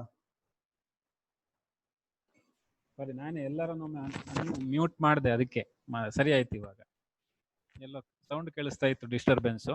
ಮುಂದುವರಿಸಿ ಸರ್. ಅಲ್ಲಿ ನನಗೆ ಮೆಸೇಜ್ ಬಂತು, ಹೋಸ್ಟ್ ಹ್ಯಾಸ್ ಮ್ಯೂಟೆಡ್ ಯು ಅಂತ, ಅದಕ್ಕೆ ಓಕೆ. ಈಗ ಮುಂದುವರಿಸ್ತೀನಿ. ಮುಖ್ಯ ವಾಹಿನಿಯ ಮಾಧ್ಯಮಗಳ ಸುಳ್ಳುಗಳನ್ನು ಅನಾವರಣ ಮಾಡೋದು, ಇದು ಬಹಳ ಮುಖ್ಯವಾದ, ಇದು ನಮ್ಮ ಇವತ್ತಿನ ಭಾಷಣದ ಬಹಳ ಪ್ರಮುಖ ಅಂಶ. ಈ ಮೇನ್ ಸ್ಟ್ರೀಮ್ ಮೀಡಿಯಾದಲ್ಲಿ ಏನೇನು ಸುಳ್ಳುಗಳು ಬರುತ್ತಾ ಅದನ್ನು ಟ್ವಿಟ್ಟರಲ್ಲಿ ಜನ ಎಲ್ಲ ಹೊರಗೆ ಹಾಕ್ತಾ ಇರ್ತಾರೆ.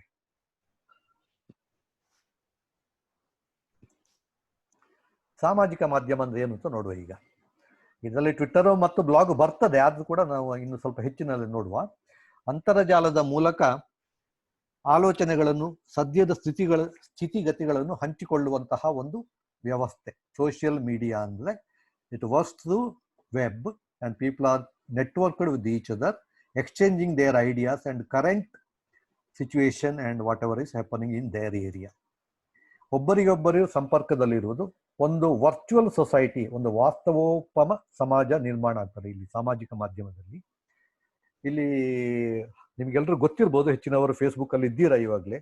ಫೇಸ್ಬುಕ್ ಅಲ್ಲಿ ನಿಮಗೆ ಸಾವಿರಾರು ಜನ ಗೊತ್ತಿರ್ತಾರೆ, ಅವರನ್ನು ನಿಜ ಜೀವನದಲ್ಲಿ ನೀವು ಒಮ್ಮೆ ಕೂಡ ಸಂಧಿಸಿರುವುದೇ ಇಲ್ಲ.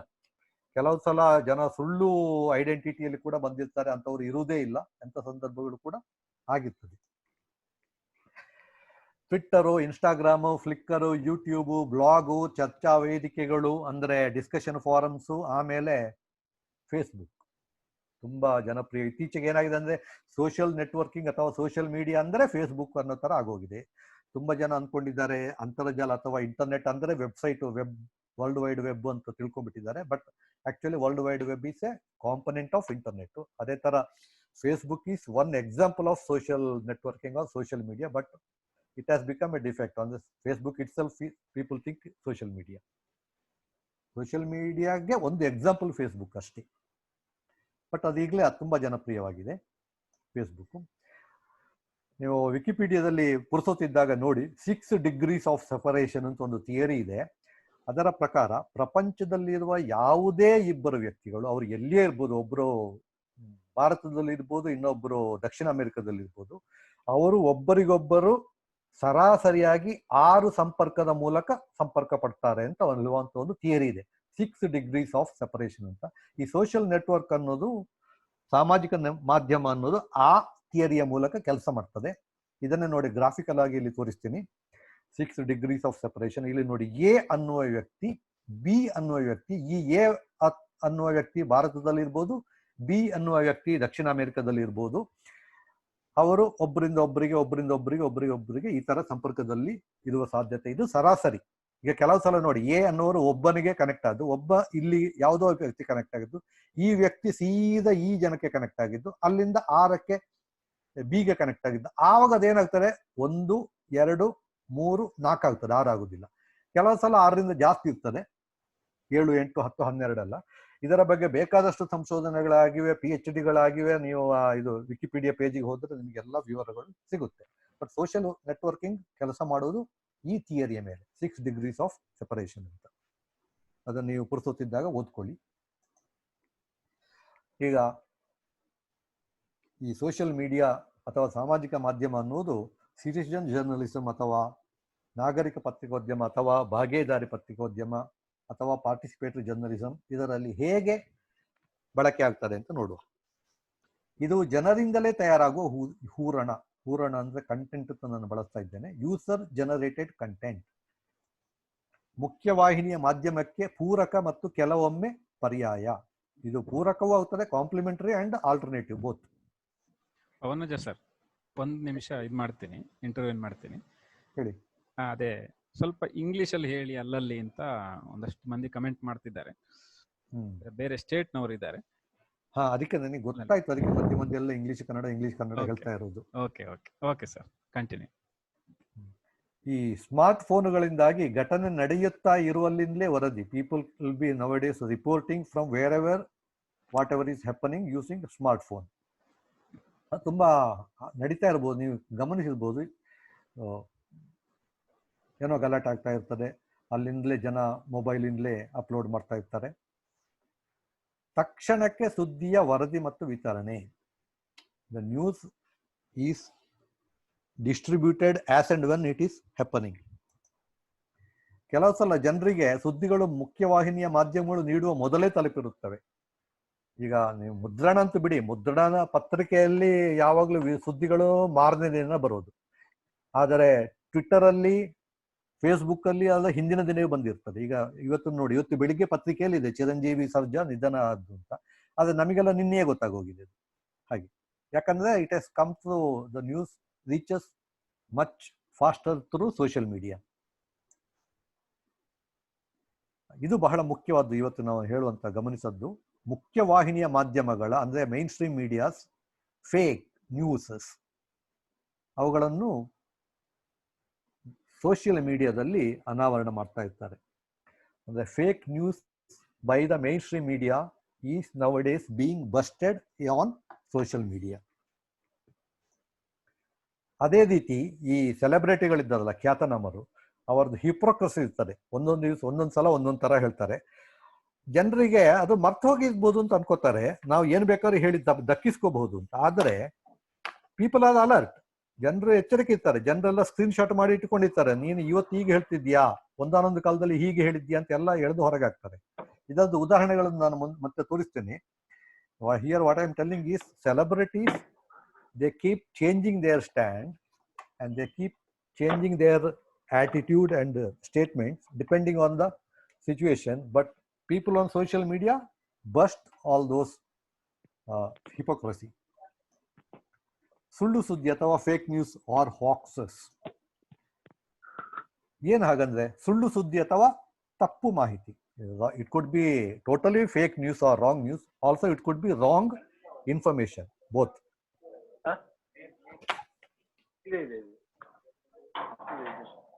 ಆಮೇಲೆ ಕೆಲವು ಸಲ ಉದ್ದೇಶಪೂರ್ವಕವಾಗಿ ಸುಳ್ಳು ಸುದ್ದಿಗಳನ್ನು ಜನ ಹಬ್ಬಿಸ್ತಾ ಇರ್ತಾರೆ, ದುರುದ್ದೇಶ ಪೂರ್ವಕವಾಗಿ. ಕೆಲವೊಮ್ಮೆ ಗೊತ್ತಿಲ್ಲದೆ ಕೂಡ, ತಪ್ಪು ತಿಳುವಳಿಕೆ ವಿಷಯ ಗೊತ್ತಿಲ್ಲದೆ ಕೂಡ ಹಬ್ಬಿಸುವುದು ಕೂಡ ಇದೆ. ಅವರೇ ಮಾಹಿತಿ ಸರಿ ಗೊತ್ತಿರುವುದಿಲ್ಲ. ಇದು ಸಾಮಾನ್ಯವಾಗಿ ವಾಟ್ಸ್ಆಪ್ ಮತ್ತು ಸಾಮಾಜಿಕ ಮಾಧ್ಯಮದ ಮೂಲಕವೇ ಹರಡುತ್ತದೆ. ಈ hoaxes and fake news are mostly circulated through WhatsApp and social media.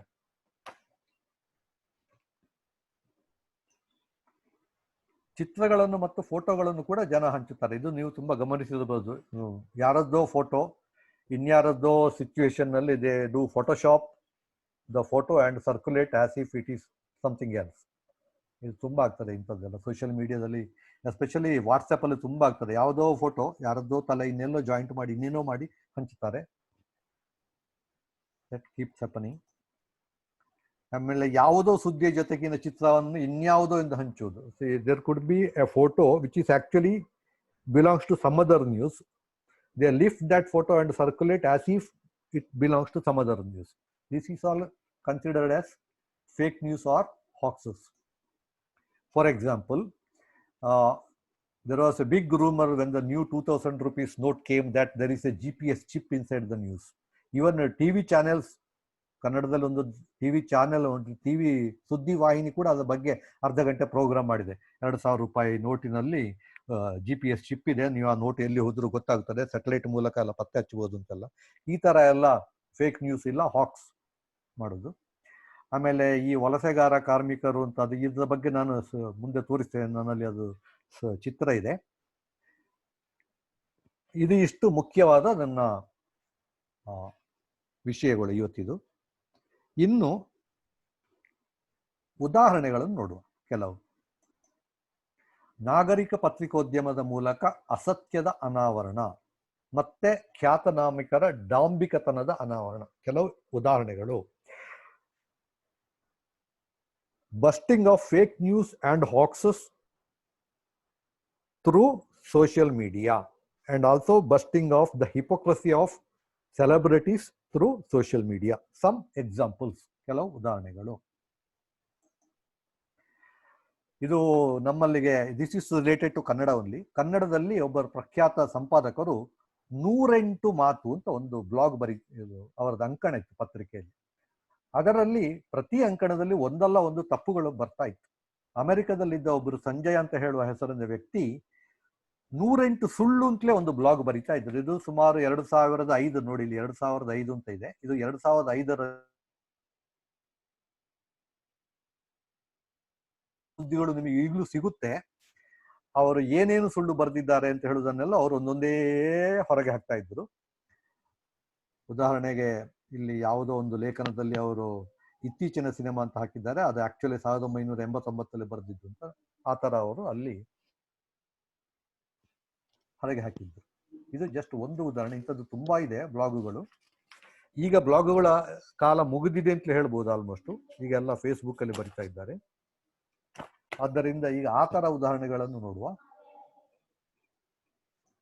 ಇದು ನೋಡಿ, ಮೊನ್ನೆ ಇತ್ತೀಚೆಗೆ ದೆಹಲಿಯಿಂದ ಉತ್ತರ ಪ್ರದೇಶಕ್ಕೆ ತುಂಬಾ ಜನ ವಲಸೆ ಕಾರ್ಮಿಕರು, migrated workers are returning to UP, and this is supposed to be the train on which they are traveling. This was circulated in many news media.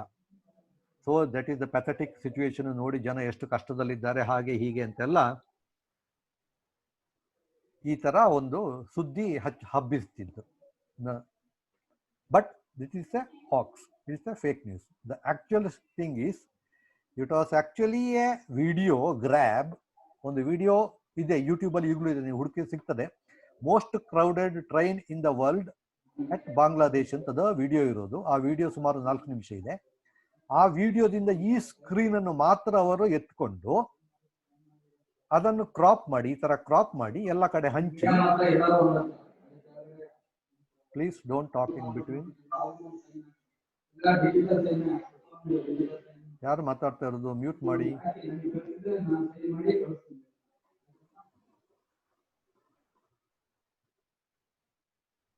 Okay, ಈಗ ಇದು ಒಂದು ಉದಾಹರಣೆ. ಇಲ್ಲಿ ನೋಡಿ, ಇದು ನೋಡಿದ್ರೆ ಗೊತ್ತಾಗ್ತದೆ. ಇದು ಬಹಳ ಇದು ಉದ್ದೇಶ ಇದು ನಿಜವಾಗಿ ಇದನ್ನು ಈ ತರ ಮಾಡಿ ಹಂಚಿದವರ ಉದ್ದೇಶ ಸ್ಪಷ್ಟವಾಗಿದೆ. ನಮ್ಮ ದೇಶವನ್ನು ಟಾರ್ನಿಶ್, ದೇಶದ image, the country's image they want to tarnish. ಆ ಉದ್ದೇಶಕ್ಕೆ ಇಂಥದ್ದೆಲ್ಲ ಮಾಡ್ತಾರೆ. ಕೆಲವು ಸಲ ಸುಮ್ಮನೇನು ಮಾಡ್ತಾರೆ, ಪಿಕ್ಲಾಟಕ್ಕೆ, ದುರ್ಬುದ್ಧಿಗೆ. ಇಂಥದ್ದೊಂದು ಉದಾಹರಣೆ ಇಲ್ಲಿದೆ ನೋಡಿ. ಈ ಒಂದು ಚಿತ್ರ ನೀವು ಗಮನಿಸಿರ್ಬೋದು, ವಾಟ್ಸ್ಆ್ಯಪ್ನಲ್ಲಿ ಫೇಸ್ಬುಕ್ಕಲ್ಲೆಲ್ಲ ತುಂಬ ಹಂಚುತ್ತಾ ಇತ್ತು. ಏನಂದರೆ, ರಷ್ಯಾದಲ್ಲಿ Vladimir Putin, the president has unleashed 500 lions from the zoo on the streets of Russia, Moscow, so that people will stay indoors to prevent spreading of corona. ಈ ತರ ಒಂದು ಸುದ್ದಿ. ಈ ಸುದ್ದಿಗೆ ಈ ಫೋಟೋ. ಆದರೆ ನಿಜ ಸಂಗತಿ ಏನಂದ್ರೆ, ಇದು ದಕ್ಷಿಣ ಆಫ್ರಿಕಾದಲ್ಲಿ 2016ರಲ್ಲಿ ಒಂದು ಸಿನಿಮಾ ಶೂಟಿಂಗ್ಗೆ ಬೇಕಾಗಿ ರಸ್ತೆಯಲ್ಲಿ ಸಿಂಹವನ್ನು ಬಿಟ್ಟದ್ದು. ಇಲ್ಲಿ ಈ ಚಿತ್ರದಲ್ಲಿ ಸಿಂಹ ಮಾತ್ರ ಇದೆ. ಇಲ್ಲಿ ಆ ಕಡೆ ಈ ಕಡೆ ಅವರು ಜನ ಎಲ್ಲ ನಿಂತ್ಕೊಂಡಿರ್ತಾರೆ. ಸಿಂಹವನ್ನು ಹಾಗೆ ಹೋಗ್ಲಿಕ್ಕೆ ಬಿಡುವುದಿಲ್ಲ. ಆದರೆ ಬಾಯಿಗೆ ಹೊಲಿಗೆಲ್ಲ ಹಾಕಿರ್ತಾರೆ. ಅದು ಬೇರೆ, ಅದು ಕಾಣುವುದಿಲ್ಲ ಚಿತ್ರದಲ್ಲಿ. ಸುಮ್ಮನೆ ಜನ ಪಿಕ್ಲಾಟಕ್ಕೆ, ಕೋತಿ ಚೇಷ್ಟೆ ಅಂತದಲ್ಲ ಅಂತ. ಇದು ಜಸ್ಟ್ ಮಿಸ್ಚಿಯಸ್ ಅಷ್ಟೇ. ಇದು this is not so much to harm anybody. This is only a mischievous news spread by people on the media. What happens is, many of the mainstream media, including TV, they pick up and show this as if the news. And Kannada news ಚಾನೆಲ್ಗಳಿಗೆ ತುಂಬ ಇದರ problem ಇದೆ. ಇದು ಸ್ವಲ್ಪ ಹಳೇದು. ಭಾರತದಲ್ಲಿ tsunami ಬಂದಿತ್ತು, ನಿಮ್ಗೆ ಗೊತ್ತಿರ್ಬೋದು. ಪೂರ್ವ ಕರಾವಳಿಯಲ್ಲಿ near Chennai and all, many people died, thousands people died due to tsunami. And next day somebody circulated this photo. ಇದು actually satellite photo of a tornado ಅಥವಾ ಹರಿಕೇನ್ ಅಂತಾರೆ. ನಮ್ಮಲ್ಲಿ ಚಂಡಮಾರುತ ಅಂತೀವಿ, ಅಮೆರಿಕದವರು ಹರಿಕೇನ್ ಅಂತಾರೆ, ಇನ್ನು ಕೆಲವರು ಟೊರ್ನೆಡೋ ಅಂತಾರೆ. ಮೂಲತಃ ಎಲ್ಲ ಒಂದೇ.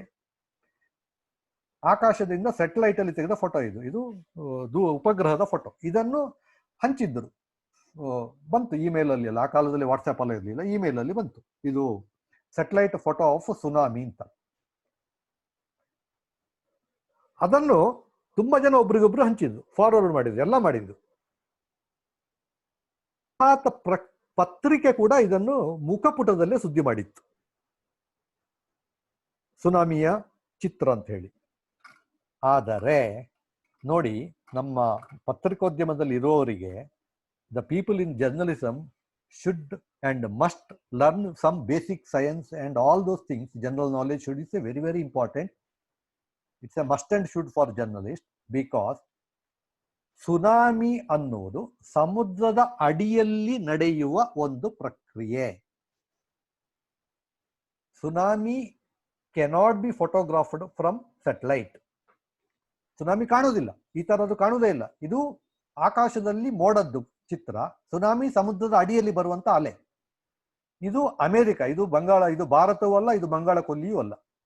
So but it was being circulated, and even one Kannada newspaper put it on the main page also, as if this is the photo. So the editor should have learnt some basic science. ಈಗ ನೋಡು, ಇದು NDTV ಅವರು ಹಬ್ಬಿಸಿದ ಸುದ್ದಿ. It was there in the Twitter by NDTV. Indian Jawans detained and later released by China in Ladakh last week. Sources tell NDTV. NDTV ಅವರು tweet ಮಾಡಿದ್ದು. But it is actually fake. And Mihir Jha ಅನ್ನೋರು, he has quoted the military resources. There has been no detention of Indian soldiers ಅಂತ Indian Army has tweeted also. Actually, they have given a press release also, and Mihir Jha has tweeted this. Mihir Jha ಒಬ್ಬರೇ ಅಲ್ಲ, there are many other people also have tweeted this. So that is how the alert people in social media burst the fake news and partial news or deliberate mischievous news on the mainstream media, on social media, maybe Facebook or Twitter. Mostly it is happening on Twitter. And here you see one more. This is Rahul Kanwal, who has tweeted.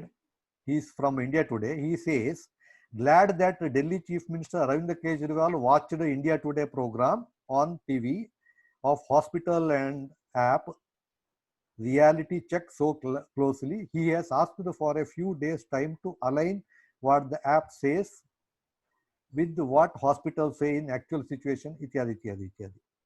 So, but this is a fake news, because Arvind Kejriwal says, sorry Rahul, I never watch your programs. So Rahul Kanwal, it's a very big slap on his face for being tweeting fake news or wrong news, wrong information. Okay, now coming to Anshul Saxena. This fellow is very famous on Twitter, Facebook and Instagram and all. His only hobby from last 3-4 years is continuously busting all the one-sided fake news, partial news, deliberate mischiefs, wrong news, everything. For example, there was a news that in West Bengal, one person by name Akzar Ali was made to do sit-ups, Utbais, and he was asked to do chant Jai Shri Ram, Jai Shri Ram. ಅವನಿಗೆ 7 ಕೂರು ಮಾಡ್ತಿ ಜೈ ಶ್ರೀರಾಮ್ ಹೇಳು ಅಂತ ಜನ ಅವರಿಗೆ ಮಾಡಿಸ್ತಾ ಇದ್ರು ಅಂತ video ಕೂಡ ಇತ್ತು. ಅಂಡ್ ಹಾಗೆ ಮಾಡಿದವನು ಯಾರು? ಒಬ್ಬ ಹಿಂದೂ ಅಂತ ಸರ್ಕ್ಯುಲೇಷನ್ ಅಲ್ಲಿ ಇತ್ತು. So Hindus are forcing Muslim to do ಉಟ್ಬೈಸ್ in West Bengal and other places. They are asking them to chant Jai Shri Ram. This was picked up even by Wall Street Journal and New York Times and all those people. But later on, it was found out that the person who made him to all these utbais and all, he was actually a person by name Apsi Mian and not a Hindu. And there were many such instances from Gurugram, Delhi, Karimnagar and all such places. And this Anshul does not simply tweet fake news. He always gives, in the next tweets, there are actual evidences for what he was talking. I have not given those tweets here. If you can go to his handle, Twitter, ask Anshul, you will get all those things. You can go there, it is still there. And here is one example of celebrity Priyanka Chopra, how hypocrite she is. She says during Deepavali, please mute, don't talk.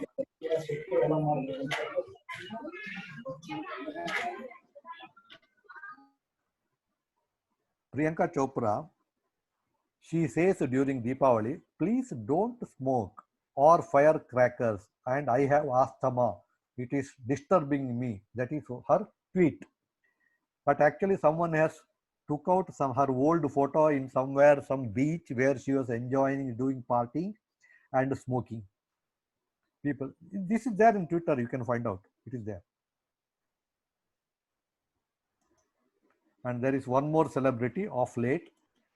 Her name is Swara Bhaskara, and she says in a public meeting, in a program, Modi is in the pocket of Ambani and Adani. It is her statement. It is her public statement, and she acted in 2 advertisements, one for Reliance Health Insurance and another one for Fortune Oil, which is actually from Adani Group.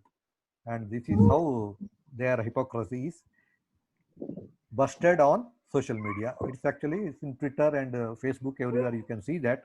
There are many such examples. These are some only. There are many more you can find out.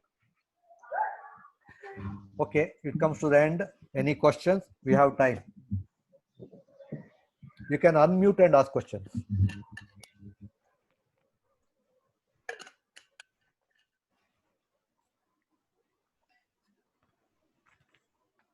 Okay.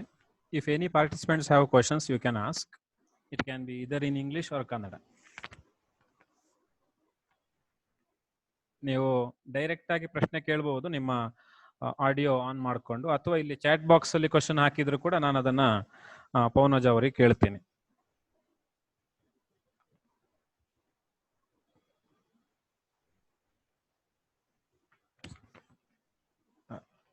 Pavanaja sir, ಆರಂಭದಲ್ಲೇ ಒಬ್ರು ಇಲ್ಲಿ Indian express ವರದಿಗಾರರು Devaraj ಅಂತ ಇದ್ದಾರೆ, ನಮ್ಮ online ಅಲ್ಲಿ ಇದ್ದಾರೆ. ಅವರು ಒಂದು ಇದು ಹೇಳಿದ್ರು, ಒಂದು ಸಜೆಷನ್ ಕೊಟ್ರು. ಏನಂದ್ರೆ, ನಾಗರಿಕ ಪತ್ರಿಕೋದ್ಯಮ ಅನ್ನೋದಕ್ಕಿಂತ ಪ್ರಜಾ ಪತ್ರಿಕೋದ್ಯಮ ಅಂತ ಹೇಳ್ಬೋದಲ್ವೇ ಅಂತ ಒಂದು ಸಜೆಷನ್ ಕೊಟ್ಟಿದ್ರು. ಅಲ್ಲ, ಸಿಟಿಸನ್ ಜರ್ನಲಿಸಮ್ ಅಂದ್ರೆ ಇಂಗ್ಲಿಷ್ ಅಲ್ಲಿ ಇರೋದು. ಸಿಟಿಸನ್ ಗೆ ನಾಗರಿಕ ಅಂತಾರೆ. ಸೊ ನಾಗರಿಕ ಅಂತ ನಾವು ಮಾಡಿದ್ದು ಅಷ್ಟೇ, ಮತ್ತೇನಿಲ್ಲ. ಕೆಲವು ಸಲ ಇಂಗ್ಲಿಷ್ ಇಂದ ಕನ್ನಡಕ್ಕೆ ಅನುವಾದ ಮಾಡುವಾಗ ಕೆಲವು ಸಲ ಅದು ಪದಶಃ ಅನುವಾದ ಅಷ್ಟು ಸರಿ ಆಗುದಿಲ್ಲ, ಬದಲಾವಣೆ ಮಾಡ್ಬೇಕಾಗ್ತದೆ. ಹೌದು. ಅದಕ್ಕೆ ನೋಡಿ, participatory journalism is actually more appropriate word. Bhagidari ಪತ್ರಿಕೋದ್ಯಮ.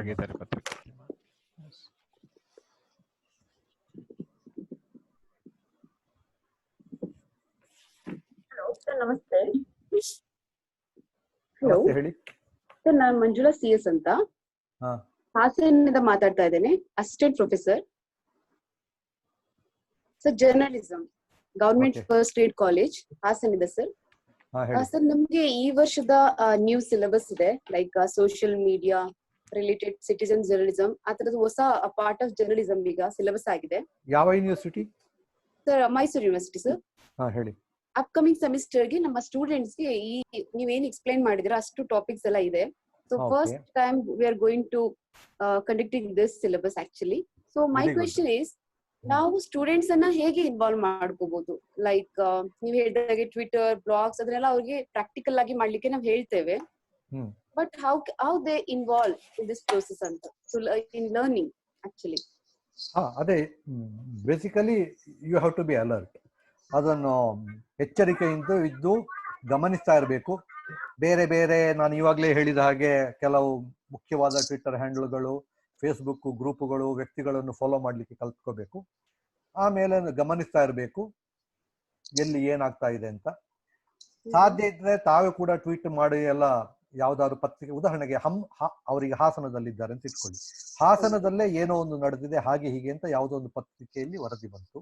ಅವರು ಅದೇ ಏರಿಯಾದವರು, ಅದೇ ಜಾಗದವರಾಗಿದ್ರೆ ಅಲ್ಲಿ ಹೋಗಿ ನೋಡಿ, ಅದು ಫೋಟೋ ತೆಗೆದು ಬೇಕಿದ್ರೆ ಅದನ್ನೇ ಟ್ವೀಟ್ ಮಾಡಿ, ನೋಡಿ ವಿಷಯ ಹೀಗಿದೆ, ನೀವು ಹೇಳಿದ್ದು ಪೂರ್ತಿ ಸತ್ಯ ಅಲ್ಲ ಅಂತ. ಅಥವಾ ಸತ್ಯವೇ ಇದ್ದಿರ್ಬೋದು, ಪೂರಕ ಮಾಹಿತಿಯನ್ನು ಕೂಡ ಅವರು ತಮ್ಮ ಟ್ವಿಟರ್ ಅಲ್ಲಿ ಅಥವಾ ಬ್ಲಾಗ್ ಅಲ್ಲಿ ಅಥವಾ ಫೇಸ್ಬುಕ್ ಅಲ್ಲಿ ಅಪ್ಲೋಡ್ ಮಾಡೋದು. ಈ ರೀತಿ ಅವ್ರಿಗೆ ಹೆಲ್ಪ್ ಆಗುತ್ತೆ, ಲರ್ನಿಂಗ್ ಪ್ರೊಸೆಸ್ ಇನ್ನಷ್ಟು ಇದಾಗುತ್ತೆ, ಈಸಿ ಆಗುತ್ತೆ. ಹೌದು ಹೌದು. Thank you sir, thank you so much. Thank you. Okay, ಇಲ್ಲಿ ಮಾತಾಡಿ. ನಮಸ್ತೆ ಸರ್, ನನ್ನ ಹೆಸರು ಪ್ರವೀಣ್ ಅಂತೇಳಿ, ತುಮಕೂರು ಯೂನಿವರ್ಸಿಟಿ ಆ ಸ್ಟೂಡೆಂಟ್. ಹಲೋ ಮಾತಾಡಿ ಪ್ರವೀಣ್, ಕೇಳಿಸ್ತಿದೆ. ಪ್ರಶ್ನೆ ಹೇಳಿ ಸರ್. ಈಗ ನಾಗರಿಕ ಪತ್ರಿಕೋದ್ಯಮಕ್ಕೆ ಇಲ್ಲ, ಕೇಳಿಸ್ಲಿಲ್ಲ ಸರ್. ಕೇಳಿಸ್ತಿದೆ ಸರ್. ಇವಾಗ ಕೇಳಿಸ್ತಿದೆ. ಸರ್, ನಾಗರಿಕ ಪತ್ರಿಕೋದ್ಯಮಕ್ಕೆ ಸಂಬಂಧಪಟ್ಟಂತೆ ಹೇಳೋದಾದ್ರೆ ಫೇಸ್ಬುಕ್, ಟ್ವಿಟರ್ ಅಂತ ಹೇಳಿದ್ರಿ. ಸೊ ಇದರಲ್ಲಿ ಆರೋಗ್ಯಕರ ಚರ್ಚೆಕ್ಕಿಂತ ಅನಾರೋಗ್ಯಕರ ಚರ್ಚೆನೆ ಹೆಚ್ಚು ಈ ಸಂದರ್ಭದಲ್ಲಿ ಬರ್ತಾ ಇದಾವೆ. ಅದಕ್ಕೆ ಸಂಬಂಧಪಟ್ಟ ನೀವೇನ್ ಹೇಳ್ತೀರಾ ಸರ್? ಅದು ಎಲ್ಲಿ ಹೋದರೂ ಅದು ಇದ್ದೇ ಇರುತ್ತೆ, ಆರೋಗ್ಯಕರ ಅನಾರೋಗ್ಯಕರ. ನಾವು ಇದು ನಮ್ಮ ಕನ್ನಡದ ಕವಿಗಳು ಹೇಳಿದಾಗೆ ಹಂಸ ಕ್ಷೀರ ನ್ಯಾಯ ಅಂತಾರಲ್ಲ, ಹಾಗೆ ಹಂಸ ಹಾಲು ಮತ್ತು ನೀರನ್ನು ಒಟ್ಟಿಗೆ ಮಿಶ್ರಣ ಮಾಡಿ ಕೊಟ್ಟರೆ ಹಾಲನ್ನು ಮಾತ್ರ ಕುಡಿತೇವಂತೆ, ನೀರನ್ನು ಬಿಡ್ತದಂತೆ. ಅದು ಕವಿ ಕಲ್ಪನೆ. ಆದರೆ ನಿಜ ಜೀವನದಲ್ಲಿ ಕೂಡ ನಾವು ಎಲ್ಲ ಪ್ರತಿನಿತ್ಯ ಅದನ್ನು ಮಾಡ್ತಾ ಇರ್ತೇವೆ, ನಮಗೆ ಗೊತ್ತೋ ಇರಲಿ ಗೊತ್ತಿಲ್ಲ.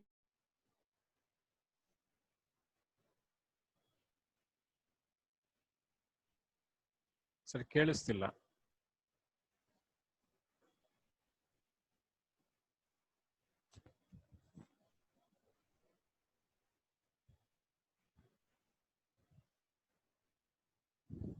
ಸರ್ ಕೇಳಿಸ್ತಿಲ್ಲ ನೀವು ಮಾತಾಡ್ತಿರೋದು.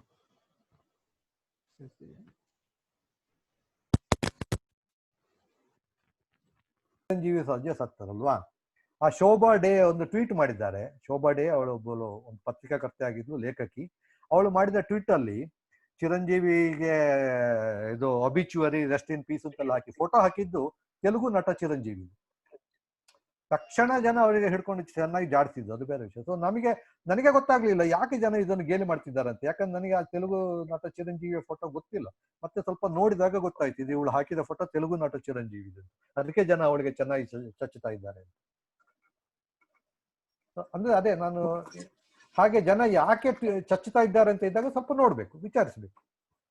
So basically use your discretion, ನಿಮ್ಮ ವಿವೇಚನಾ ಶಕ್ತಿಯನ್ನು ಬಳಸಿ. ಆಮೇಲೆ ನಿಮ್ಮ ವಿಡಿಯೋ ಇನೇಬಲ್ ಮಾಡ್ತೀರಾ ಸರ್ ಪವನಜ ಸರ್? ನಿಮ್ಮ ಮುಖ ಕಾಣಿಸ್ತಿದೆ. ನಮ್ಮ ಮುಖ ಅಷ್ಟೇನು ಚಂದ ಇಲ್ಲ. ಓಕೆ, ಕಾಣಿಸ್ತಾ ಇದೆಯಾ? ಕಾಣಿಸ್ತಿದೆ. ಹೇಳಿ. ಅದು ಲ್ಯಾಪ್ಟಾಪ್ನ ಕ್ಯಾಮರಾದಲ್ಲಿ ಅಷ್ಟು ಚೆನ್ನಾಗಿ ಬರೋದು ಇಲ್ಲ. ಹಲೋ ಸರ್, ನಾನು ವಿಶ್ವನಾಥ್ ಬದಿಕಾನ್ ಅಂತ ಮಂಗಳೂರಿಂದ. ನಮಸ್ಕಾರ ಸರ್, ಹೇಳಿ ಸರ್. ನಮಸ್ಕಾರ ಸರ್. ಈಗ ಈ ಪತ್ರಿಕೋದ್ಯಮ ಎನ್ನುವುದು ಮಾಧ್ಯಮ, ಈ ಇದರಲ್ಲಿ ನಾನು ಪತ್ರಿಕೆ ಓದುವ ಮತ್ತು ಟಿವಿ ನೋಡುವ ಇದರಲ್ಲಿ ಈ ಎಡ ಅಥವಾ ಬಲ ಪಂಥಗಳು, ಹೌದು, ಈ ಪಂಥಗಳು ಈ ನೋಡುಗರನ್ನು ಅಥವಾ ಓದುಗರನ್ನು ಅದು ಯಾವುದೋ ಒಂದು ಏಕಮುಖಕ್ಕೆ ಕರ್ಕೊಂಡು ಹೋಗುವ ಒಂದು ಅಪಾಯ ಇದೆ ಅಲ್ವಾ? ಹೌದು, ಅದನ್ನೇ ನಾನು ಇವಾಗ ಅಷ್ಟೇ ಹೇಳಿದ್ದೆ, ನಿಮ್ಮ ವಿವೇಚನೆಯನ್ನು ಬಳಸಿ. ನಾವು ಸಾಮಾನ್ಯವಾಗಿ ಏನ್ ಮಾಡ್ತೀವಿ ಅಂದ್ರೆ, ನಮಗೆ ಈಗ ಗೊತ್ತಾಗೋಗಿದೆ ಯಾರು ಎಡ ಯಾರು ಬಲ ಅಂತ. ಈಗ ಇತ್ತೀಚೆಗೆ 2019 ಚುನಾವಣೆಯ ನಂತರ ಅಂತೂ ಏನಾಗಿದೆ ಅಂದ್ರೆ ನೀವು ನ್ಯೂಟ್ರಲ್ ಆಗ್ಲಿಕ್ಕೆ ಸಾಧ್ಯವೇ ಇಲ್ಲ ಅಂತ ಹೇಳೋ ಪರಿಸ್ಥಿತಿ ಬಂದ್ಬಿಟ್ಟಿದೆ. ಈ ಪ್ರಪಂಚದಲ್ಲಿ ಅಥವಾ ಭಾರತದಲ್ಲಿ ಎರಡೇ ನಮೂನೆ ವ್ಯಕ್ತಿಗಳಿದ್ದಾರೆ ಅಂತ ಹೇಳೋ ಪರಿಸ್ಥಿತಿಗೆ ಬಂದಿದೆ. ಒಂದ ಐದರ್ ಹಿಯರ್ ಆರ್ ಯುವರ್ ದೇರ್ ಅಷ್ಟೇ ಆ ತರ. ಸರಿ, ಅಂದ್ರೆ ಈಗ ನೋಡುಗರು ನಾವು ಅಂದ್ರೆ ಯೂನಿವರ್ಸಿಟಿಯಲ್ಲಿ ಅಥವಾ ಕಾಲೇಜುಗಳಲ್ಲಿ ಅಥವಾ ಸಾಮಾನ್ಯ ಈ ತರದ ಪ್ರಜೆಗಳಿಗೆ ತೊಂದರೆ ಇಲ್ಲ, ಅರ್ಥ ಆಗ್ತದೆ. ಸಾಮಾನ್ಯ ಜನರ ಸ್ಥಿತಿ ಏನು?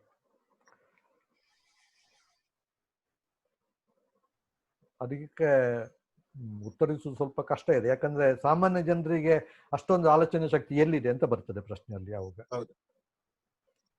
ಅದಕ್ಕೋಸ್ಕರವೇ ಈ ನಮ್ಮ ಸಾಮಾಜಿಕ ಮಾಧ್ಯಮ ಇರುವುದು, ಈ ಟ್ವಿಟ್ಟರ್, ಸೋಷಿಯಲ್ ಮೀಡಿಯಾ, ಫೇಸ್ಬುಕ್ ಎಲ್ಲ ಇರುವುದು ಅದಕ್ಕೋಸ್ಕರನೇ ಅಷ್ಟು ಗ್ರೂಪುಗಳು ಇವೆ. ಯಾವುದರಲ್ಲಿ? ಫೇಸ್ಬುಕ್ ಅಲ್ಲಿ ಎಲ್ಲ ಆ ಉದ್ದೇಶಕ್ಕಾಗಿಯೇ ಇದೆ. ಅಲ್ಲಿ ಜನ ಎಲ್ಲ ಹೊರಗೆ ಹಾಕ್ತಾ ಇರ್ತಾರೆ, ಅದನ್ನು ನೋಡ್ತಾ ಇರಬೇಕು, ಮಾತಾಡ್ತಾ ಇರಬೇಕು. ಅನುಮಾನ ಇದ್ದಾಗ ಅಲ್ಲಿ ಕೇಳಬೇಕು, ಜನ ತೋರಿಸ್ತಾರೆ, ಇಲ್ಲ ಇದು ಹೀಗೆ, ಇದು ಹಾಗೆ ಹಾಗೆ. ಇದು ಸ್ವಲ್ಪ ಕಷ್ಟದ ಪರಿಸ್ಥಿತಿ, ಏನು ಮಾಡ್ಲಿಕ್ಕೆ ಆಗುದಿಲ್ಲ. ಈಗ ಪರಿಸ್ಥಿತಿ ಹಾಗೆ ಬಂದು ಬಿಟ್ಟಿದೆ.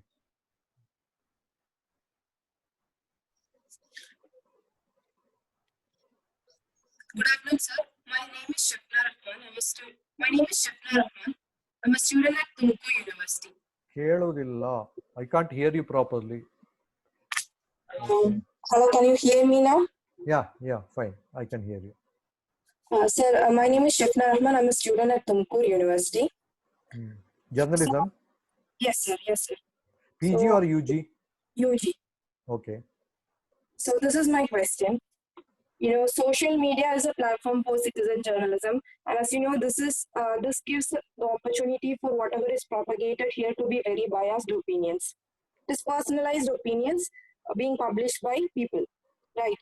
So as this happens, there are chances that, you know, harmful or violent ideologies or ideas or propagandas can be spreaded through social medias. How do we curb this? See, actually social media itself takes care of that. People, there are very alert people. If there are people who tweet wrong information, there are people who are alert and immediately point out that whatever you have tweeted is wrong, or whatever you blogged is wrong, whatever you posted on Facebook is wrong. They write comment below that. They keep showing the actual things, or busting the fake news or hoaxes, or even partial news. It is happening every now and then. It's actually it's happening every day, day in, day out. It is happening. In fact, there is a lot of wars happening. Finally, it can also be called as what you call flame war. It's also happening. Sir, what is the role of social medias in regulating these? Social media itself is controlling it. Finally, it itself does it. It has got a unique feature. See, where more alert people, more honest people are there, it's automatically gets controlled, because the wrong people or the bad people will be silenced eventually. It's happening. Yeah, it's just like democracy. You see, if the democracy is vibrant, if the more voters in the democracy are alert, educated, intelligent, then a good government comes into forming. If the people are duffers, dumb people, they are not good, then the government elected itself will become not good. It's the same thing is happening in social media also. No, what I was asking is, should not the social media platforms be held accountable for the kind of information that is being propagated here?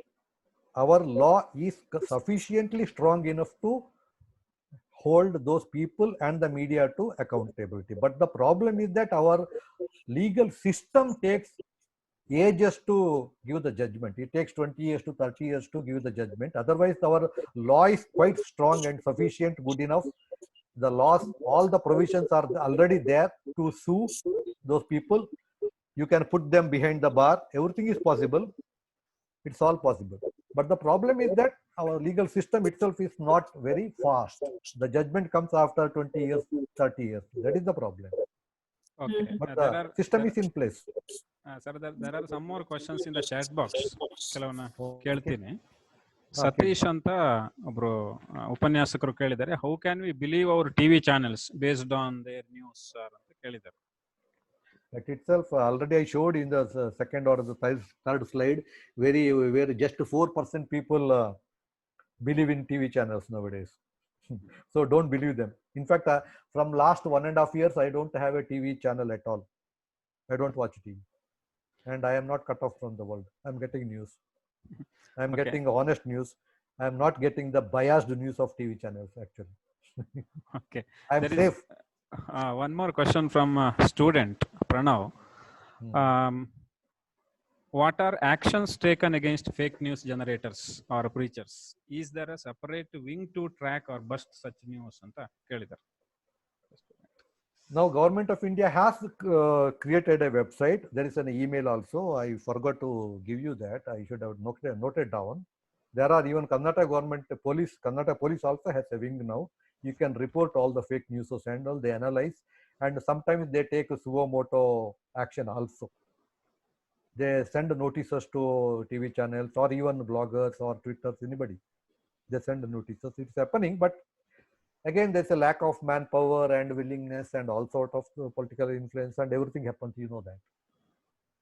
The thing is, in India, there are many laws and legal system provisions, everything is there in place. But the problem is the implementation. ಏನಾಗ್ತಾ ಇದೆ ಅಂದ್ರೆ ideas are good, implementation is bad ಅಂತ ಹೇಳುವಾಗ, that is what is the issue. There are good ideas, are good rules, good provisions, they are already there. There is a council for that, broadcasting council is there, press council is there, everything is there. But control is not happening. Okay. There is one more question from Mr. Devraj, is Indian Express correspondent here. ನಿಮ್ಮ ಪ್ರಕಾರ corona virus ಸಂದರ್ಭ ಹೇಗೆ ಮಾಧ್ಯಮಗಳ ಮೇಲೆ ಪ್ರಭಾವ ಬೀರಿದೆ, ಅದರಲ್ಲೂ ಸಾಂಪ್ರದಾಯಿಕ ಮಾಧ್ಯಮಗಳ ಮೇಲೆ ಪ್ರಭಾವ ಉಂಟು ಮಾಡಿದೆ, ಜಾಹೀರಾತು ಕಡಿಮೆ ಆಗಿದೆ ಅಂತ ಹೇಳಿದ್ದಾರೆ. He has noted that Indian Express has given a paper without reducing any supplements or pages. This question should be asked to some person who is actually from the print media, not to me. I am not a journalist. But we have seen that, yes. People, in fact, yesterday I was talking to my friend from Mumbai. He was telling that from last 3 months, there is no newspaper being printed at all in Mumbai. No newspaper. The supply chain is completely broken. No printing, no circulation, no selling, nothing. But in Karnataka, they are printing with the less number of pages. Advertisements are not coming. So what is happening is they are in place of advertisements, they are putting paid news. It's very obvious. Some corporate is distributing food to corona affected people. One full page article. One can make out that is a paid article. That's happening. And I was told many people are losing job also. The situation is bit somewhat difficult. Here is one more question from Dr. Tirupati Rao Reddy from Andhra Pradesh. Okay.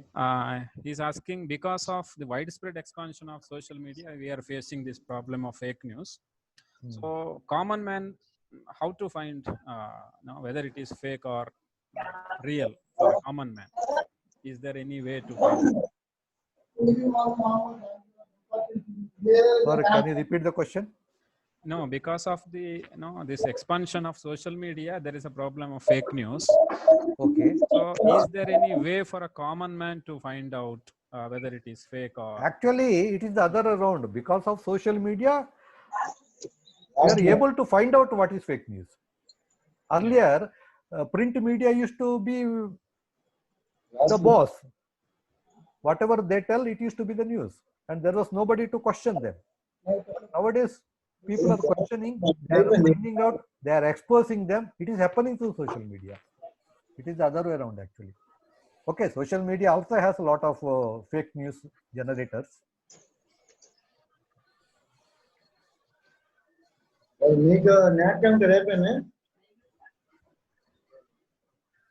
Sorry, ಕೇಳಿಸ್ತಾ ಇಲ್ಲ. ಏನು ಪ್ರಶ್ನೆ? Is there any other question? Hello. Yeah, please. ನಮಸ್ತೆ sir, ನನ್ನ ಹೆಸರು doctor BC Savita ಅಂತ. ನಾನು ಇತಿಹಾಸ ಉಪನ್ಯಾಸಕಿ, ಯೂನಿವರ್ಸಿಟಿ ಆರ್ಟ್ಸ್ ಕಾಲೇಜು. ಕೇಳಿ ಮೇಡಮ್. ಇಲ್ಲಿ ಸೋಷಿಯಲ್ ಮಾಧ್ಯಮದ ಬಗ್ಗೆ ನೀವು ಸಾಕಷ್ಟು ವಿಚಾರಗಳನ್ನ ತಿಳಿಸ್ಕೊಡ್ತಾ ಇದ್ದೀರಾ.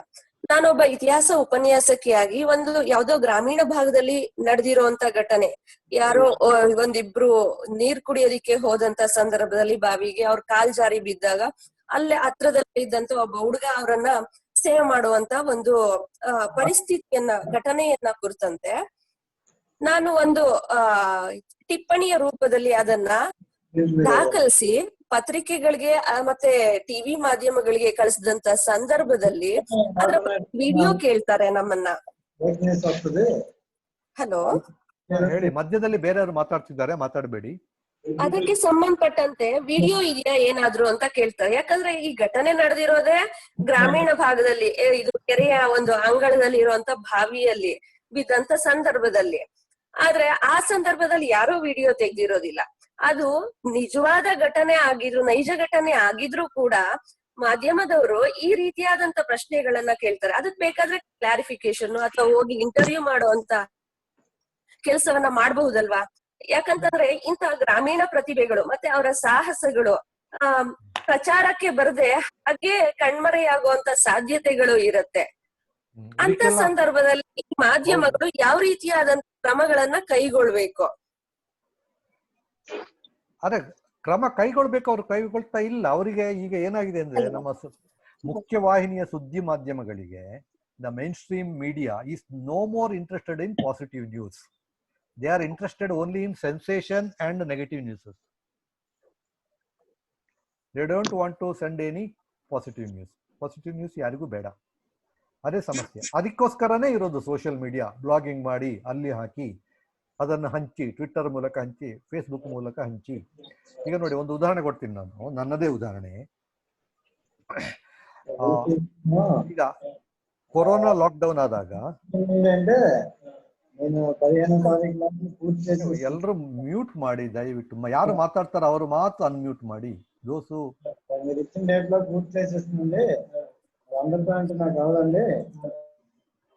ಕೇಳಿಸ್ತಾ ಇದೆಯಾ?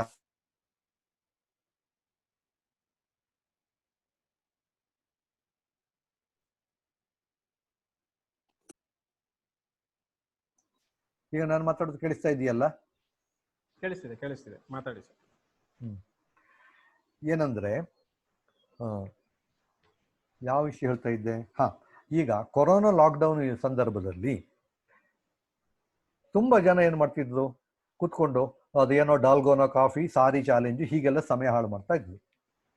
ನಾವೇನು ಮಾಡಿದ್ವಿ, ಒಂದಿಷ್ಟು ಜನ ಸೇರ್ಕೊಂಡು ವಿಕಿಪೀಡಿಯಾದಲ್ಲಿ, ಕನ್ನಡ ವಿಕಿಪೀಡಿಯಾದಲ್ಲಿ ಕೊರೋನಾ ಸಂಬಂಧಿ ಒಂದು 21 ಲೇಖನ ಹಾಕಿದ್ವಿ. ಆಮೇಲೆ ನಾನೇ ಕನ್ನಡ ವಿಕಿಪೀಡಿಯಾದ್ದು ಆನ್ಲೈನ್ ತರಬೇತಿ ಮಾಡಿದೆ. ಒಂದು 10 ದಿವಸ ನಾನು ಮಾಡಿದೆ, ಪ್ರತಿದಿನ 1 ಗಂಟೆ. ಅದರಲ್ಲಿ ತರಬೇತಿಯಲ್ಲಿ ಶುರುವಿಗೆ 40 ಜನ ಹೆಸರು ಕೊಟ್ಟರು. ಕಡೆ ತನಕ ಉಳಿದವರು 10 ಜನ.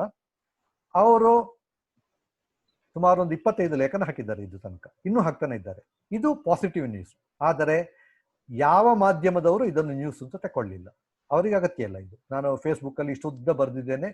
ಈಗ ನಾನು ಫೇಸ್ಬುಕ್ಕಲ್ಲಿ ಯಾವತ್ತೊಮ್ಮೆ, ನಾನಲ್ಲ ಆಕ್ಚುಲಿ, ಓಂ ಶಿವಪ್ರಕಾಶ್ ಅನ್ನೋರು ಬರೆದ್ರು, ಕಣಜ ಜಾಲತಾಣ ಡೌನ್ ಇದೆ ಅಂತ ಒಂದು ಬರೆದು, ನಾನು ಅದರ ಕೆಳಗೆ ಕಮೆಂಟ್ ಹಾಕಿದೆ. ಹೌದು, ಅದು ಆಗಾಗ ಡೌನ್ ಆಗ್ತಾರೆ ಅಂತ. ಆಕ್ಚುಲಿ ನಿನ್ನೆ ಕೂಡ ಡೌನ್ ಇತ್ತದು. ನಾನು ಹಾಗೆ ಒಂದು ಕಮೆಂಟ್ ಹಾಕಿದೆ. ಅದನ್ನು ನೋಡಿಬಿಟ್ಟು ಒಬ್ಬರು ಜರ್ನಲಿಸ್ಟು ನನಗೆ ಫೋನ್ ಮಾಡಿ, ಕಣಜ ಡೌನ್ ಇದೆಯಂತೆ ಸರ್ ಅಂತ. ಹೌದು, ಆಗಾಗ ಹಾಗೆ ಆಗ್ತಾ ಇರ್ತಾರೆ ಅಂತ ಹೇಳಿದೆ. ಮತ್ತೆ ಏನೇನು ಪ್ರಾಬ್ಲಮ್ ಇದೆ? ಹೌದು, ಅದ್ರಲ್ಲಿ ಹಾಗೆ ಇದೆ, ಈಗಿದೆ ಪ್ರಾಬ್ಲಮ್. ಅದರಲ್ಲಿ ಉದಾಹರಣೆಗೆ ಸರ್ಚ್ ಸರಿ ಇಲ್ಲ, ಅದು ಸರ್ಚ್ ಅಷ್ಟಕ್ಕಷ್ಟೇ ಅಂತೆಲ್ಲ ಹೇಳಿದೆ. ಅವರು ಅದನ್ನು ದೊಡ್ಡ ನ್ಯೂಸ್ ಮಾಡಿ ಹಾಕಿದ್ರು, ನನ್ನ ಫೋಟೋ ಸಮೇತ. ಪವನ್ ಅದೇ ಹೇಳ್ತಾರೆ ಹೀಗೆ ಹಾಗೆ ಅಂತ. ಅವರಿಗೆ ನಾನು ಹೇಳಿದೆ, ನೋಡಿ, ಈ ತರ ನಾವು ಕೊರೋನಾ ಬಗ್ಗೆ ಇಷ್ಟು ಲೇಖನ ಹಾಕಿದ್ದೇವೆ, ವಿಕಿಪೀಡಿಯಾ ಬಗ್ಗೆ ಹೀಗೆಲ್ಲ ತರಬೇತಿ ಮಾಡಿದ್ದೇವೆ, ಇಷ್ಟೆಲ್ಲ ಪಾಸಿಟಿವ್ ನ್ಯೂಸ್ ಇದೆ ಅಂತ. ಬಟ್ ಅವರು ಹೇಳಿದ್ರು, no sir, we are not making a story on this ಅಂತ. ಅಂದ್ರೆ ಮೇನ್ ಸ್ಟ್ರೀಮ್ ಮೀಡಿಯಾಕ್ಕೆ, ಮುದ್ರಣ ಮಾಧ್ಯಮ ಮತ್ತು ಟೆಲಿವಿಷನ್ ಅವರಿಗೆ ಪಾಸಿಟಿವ್ ನ್ಯೂಸು ಬೇಡ. ಪತ್ರಿಕೋದ್ಯಮ ಅಂತ ಒಂದು ಪದ ಇದೆ. ಆ ಅಭಿವೃದ್ಧಿ ಪತ್ರಿಕೋದ್ಯಮ ಅನ್ನೋದು ಪುಸ್ತಕದಲ್ಲಿ ಮಾತ್ರ ಉಳ್ಕೊಂಡ್ಬಿಟ್ಟಿದೆ. ಅದನ್ನು ನಿಜವಾಗಿ ನಡೆಸ್ತಾ ಇರುವವರು ಯಾರು ಇಲ್ಲ. ಓಕೆ ಸರ್, ನಮಸ್ತೆ. ಕೇಳಿ ಸರ್, ನಾನು ವಿನಯ್ ಕುಮಾರ್ ಮಾತಾಡೋದು.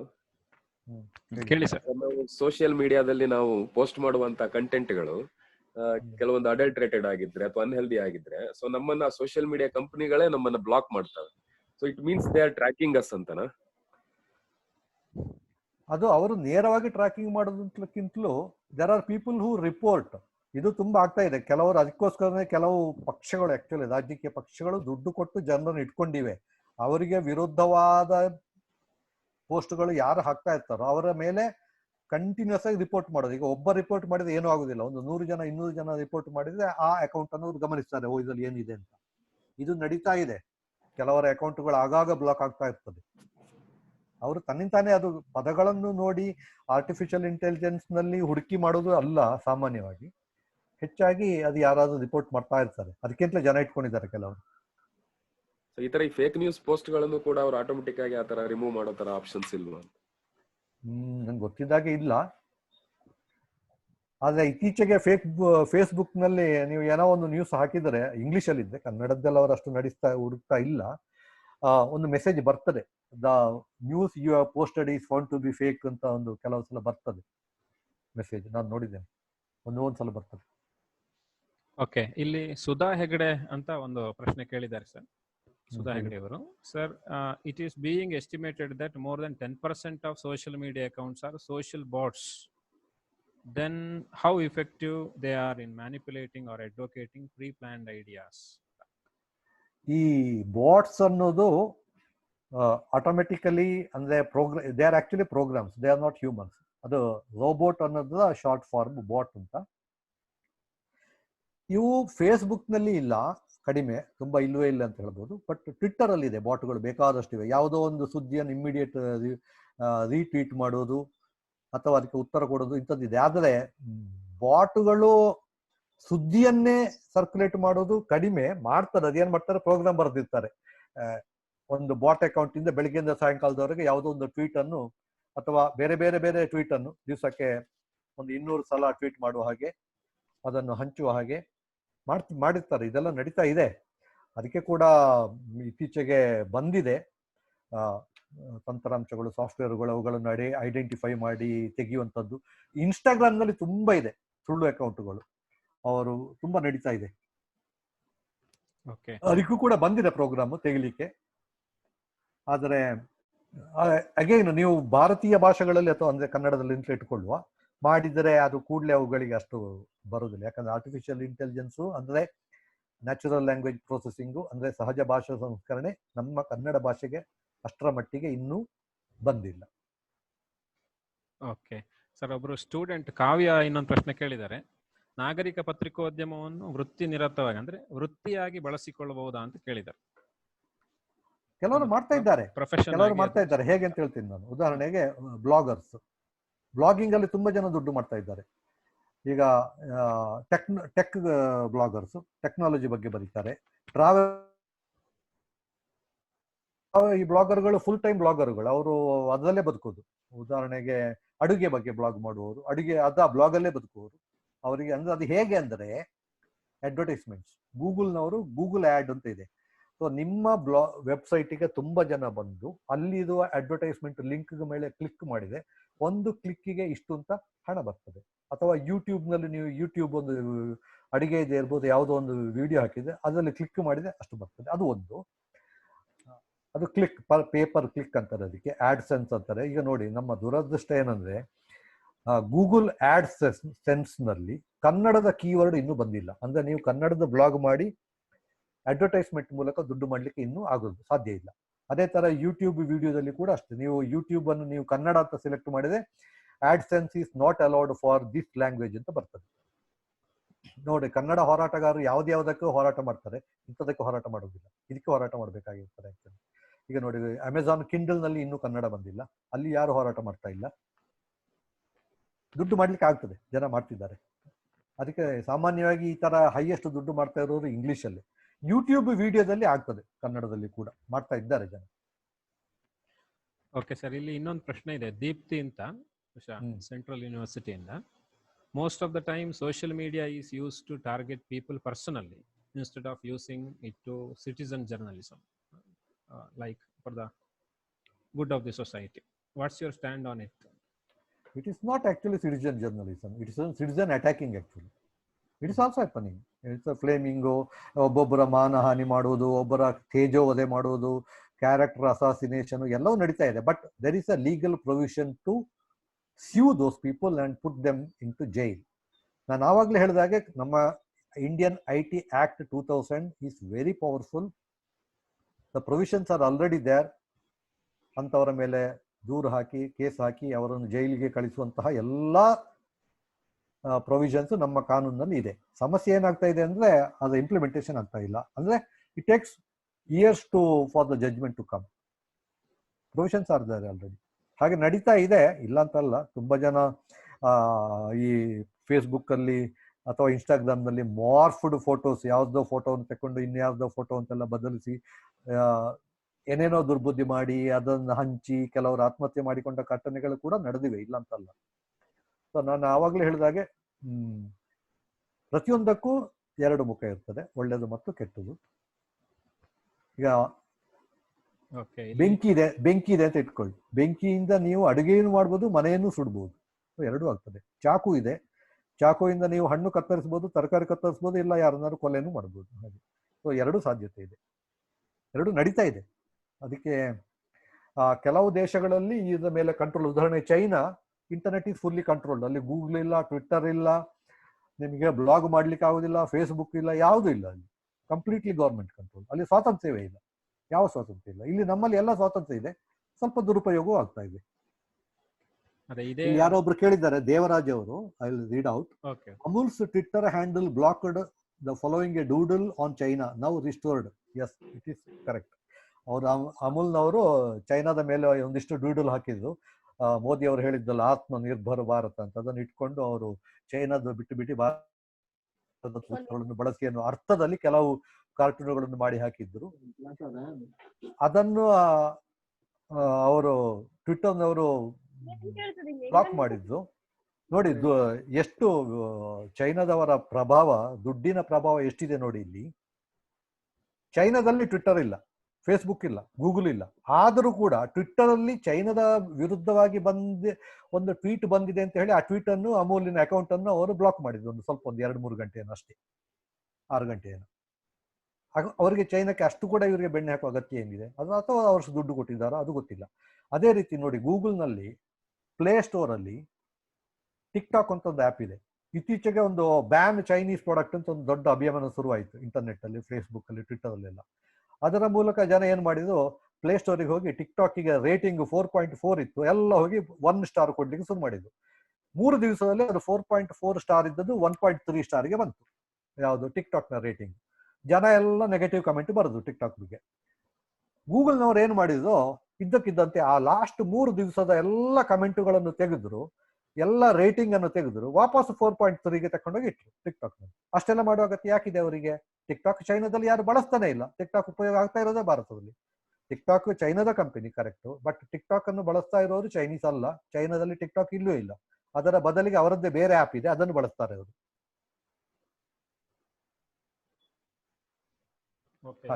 ಪರ್ಸನಲ್ ಅಟ್ಯಾಕ್ ವಿಷಯನ ಡಾಕ್ಟರ್ ಪದ್ಮನಾಭ ಅಂತ ಉಜಿರೆಯಿಂದಲೂ ಕೇಳಿದ್ದಾರೆ. ಬಹುಶಃ ಅವರಿಗೆ ಉತ್ತರ ಸಿಕ್ತು ಅನ್ಕೋತೀನಿ. And there is one more question from Vaibhavi. She is a student. How can we support the Black Lives Matter movement through our social media accounts from India, rather than just posting blank picture hypocrisy? How can we support that movement anta kelidare.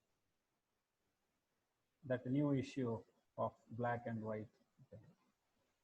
I don't know what is that. Oh, idu George Floyd baggena? Yes.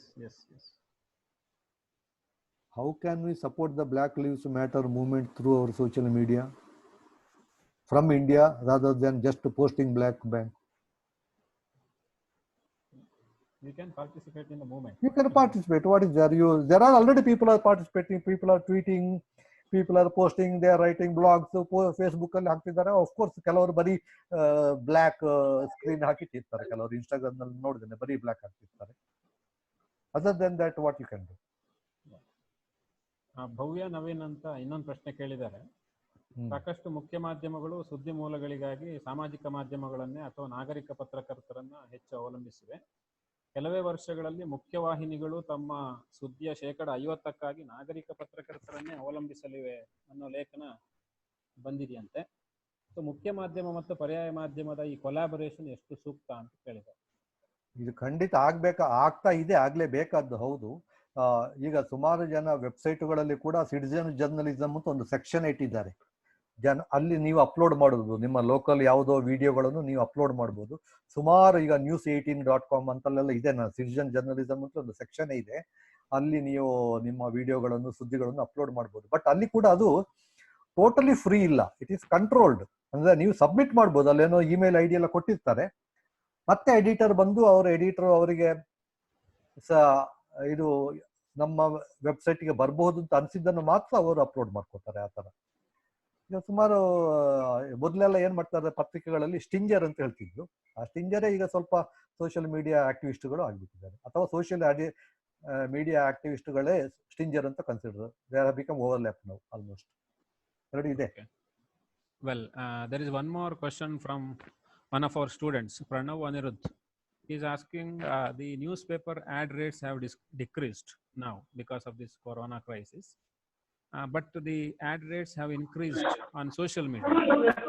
So will this be a new revolution on social media anta ಹೇಳ್ತಿದ್ದಾರೆ. ಇಲ್ಲ, it is not correct. Social media earning has come down actually.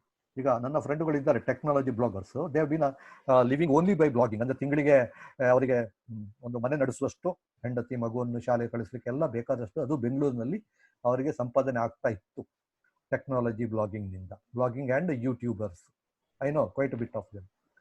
ಯಾಕಂದ್ರೆ ನಾವು ಈ gadget ರಿವ್ಯೂಗಳಿಗೆ, product ಲಾಂಚ್ಗಳಿಗೆಲ್ಲ ಒಟ್ಟಿಗೆ ಹೋಗ್ತೀವಿ, ನನಗೆ ಗೊತ್ತಿದೆ ಅವ್ರನ್ನ. ಅವರು ಹೇಳ್ತಾ ಇದ್ದಾರೆ ಮನೆಯಲ್ಲೇ ಕೂತು ಲಾಕ್ಡೌನ್ನಿಂದಾಗಿ ಅವರ ವೆಬ್ಸೈಟ್ಗಳಿಗೆ, ಅವರ ಯೂಟ್ಯೂಬ್ ಚಾನೆಲ್ಗಳಿಗೆ ಭೇಟಿ ನೀಡುವವರ ಸಂಖ್ಯೆ ಜಾಸ್ತಿ ಆಗ್ತಾ ಇದೆ. Hits have increased, more people are visiting, correct, that is right. But earning has come down because there is no one is paying for their advertisements. ಈಗ ಗೂಗಲ್ನ ಆ್ಯಡ್ ಹಾಕಿದ ಕೂಡಲೇ ಅಡ್ವರ್ಟೈಸ್ಮೆಂಟ್ ಬಂದು ಅದಕ್ಕೆ ಕ್ಲಿಕ್ ಮಾಡಿದರೆ ಮಾತ್ರ ದುಡ್ಡು ಬರೋದು. ಈಗ ಅಲ್ಲಿ ಅಡ್ವರ್ಟೈಸ್ಮೆಂಟ್ಸ್ ಹೆಚ್ಚು ಬರ್ತಾ ಇಲ್ಲ. ಒಂದು per click people are not paying, ಅಂದ್ರೆ ಅಡ್ವರ್ಟೈಸ್ಮೆಂಟ್ ಕೊಡುವವರಿಲ್ಲ, ದುಡ್ಡು ಬರ್ತಾ ಇಲ್ಲ, ಸಂಪಾದನೆ ಇಲ್ಲ. ಸೊ ನೀವು ಹೇಳಿದ ರೀತಿ ಆಗ್ತಾ ಇಲ್ಲ, ಈ ಬೇರೆ ರೀತಿ ಆಗ್ತಾ ಇದೆ. ಆನ್ಲೈನಲ್ಲಿ ಯಾರು ರೇಟ್ ಜಾಸ್ತಿ ಮಾಡಿಲ್ಲ. ಜಾಸ್ತಿ ಮಾಡಿದರೆ ಅವರಿಗೆ ದುಡ್ಡೇ ಬರ್ಲಿಕ್ಕಿಲ್ಲ. ಯಾಕೆ ಜನರಲ್ಲಿ ದುಡ್ಡಿನ ಸರ್ಕ್ಯುಲೇಷನ್ ಕಡಿಮೆ ಆಗೋಗಿದೆ. ಈಗ economy is down, fully down. ನೀವು ಮೊದಲು ಒಂದು ಕ್ಲಿಕ್ಕಿಗೆ ಇಷ್ಟು ಅಂತ ಇಟ್ಟಿದ್ದನ್ನು ಇಷ್ಟು ಜಾಸ್ತಿ ಮಾಡಿದರೆ ಯಾರು ಕೊಡ್ತಾರೆ? ಮೊದಲೇ ದುಡ್ಲಿಕ್ಕೆ ಜನರಲ್ಲಿ ಹಣ ಕಡಿಮೆ ಆಗಿದೆ. It's not correct. More people are going to the web, but earning on the web has come down. Okay, sir. It's already 12:30. Okay. I think we are coming to the end of the session. I think there is one more question here from Vinay Kumar, but I think with that we can close the session. Why not indigenous companies are not successful replacing foreign social media companies ಅಂತ ಕೇಳಿದ್ರು. Indigenous companies they are not successful in replacing foreign social media companies. It is happening everywhere. It's slowly the single change.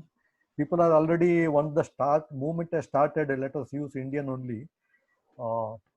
Even people have developed app, remove Chinese app antalla. Social media actually, see for example, for TikTok there are Indian alternatives now. Roposo anta ide. People are slowly shifting to that, and it's happening actually. Started now, and Indian companies have to now make use of the opportunity now because of that Atmanirbhar Bharat. More and more people want to use Indian products and Indian apps, Indian websites. Actually, many people are already doing, see, you look at the TV channels, we watch Indian TV channels only. Newspapers, we read Indian newspapers only. And in Indian apps also will happen. But ಏನಾಗಿದೆ ಅಂದ್ರೆ ಅದನ್ನು ಕೂಡ they already ಬೇರೆಯವರು ಬಳಸಲಿಕ್ಕೆ ಶುರು ಮಾಡಿದ್ದಾರೆ. Mitro app, I'll tell you, the problem is not because of it is Indian or something. Mitro app ಏನಾಗಿದೆ ಅಂದ್ರೆ ಅದು ಮೂಲತಃ ಯಾರೋ ಪಾಕಿಸ್ತಾನಿಗಳು ಮಾಡಿದ್ದು. ಅದಲ್ಲ ಸಮಸ್ಯೆ. ಪಾಕಿಸ್ತಾನಿ ಮಾಡಿದ್ದು ಯಾರಾದೇನಂತೆ ಸೋರ್ಸ್ ಕೋಡ್ ಅನ್ನು ಅವರು ಇಂಡಿಯನ್ಸ್ ಪರ್ಚೇಸ್ ಮಾಡಿ ರೀನೇಮ್ ಮಾಡಿದ್ರು ಮಿತ್ರೋ ಆಪ್ ಅಂತ. ಅಲ್ಲಿ ಸಮಸ್ಯೆ ಬಂದಿದ್ದಂದ್ರೆ ಗೂಗಲ್ ಪ್ಲೇ ಸ್ಟೋರ್ ಅಲ್ಲಿ ಯಾವುದೇ ನೀವು ಆಪ್ ಸೇರಿಸುವಾಗ the security should be strict. ಅಂದ್ರೆ ಅವರ ಲಾಗಿನ್, ಕ್ರೆಡೆನ್ಷಿಯಲ್ಸ್, ಪಾಸ್ವರ್ಡ್ ಲೀಕ್ ಆಗುದು, ಇಂಥ ಸಮಸ್ಯೆ ಇರಬಾರ್ದು.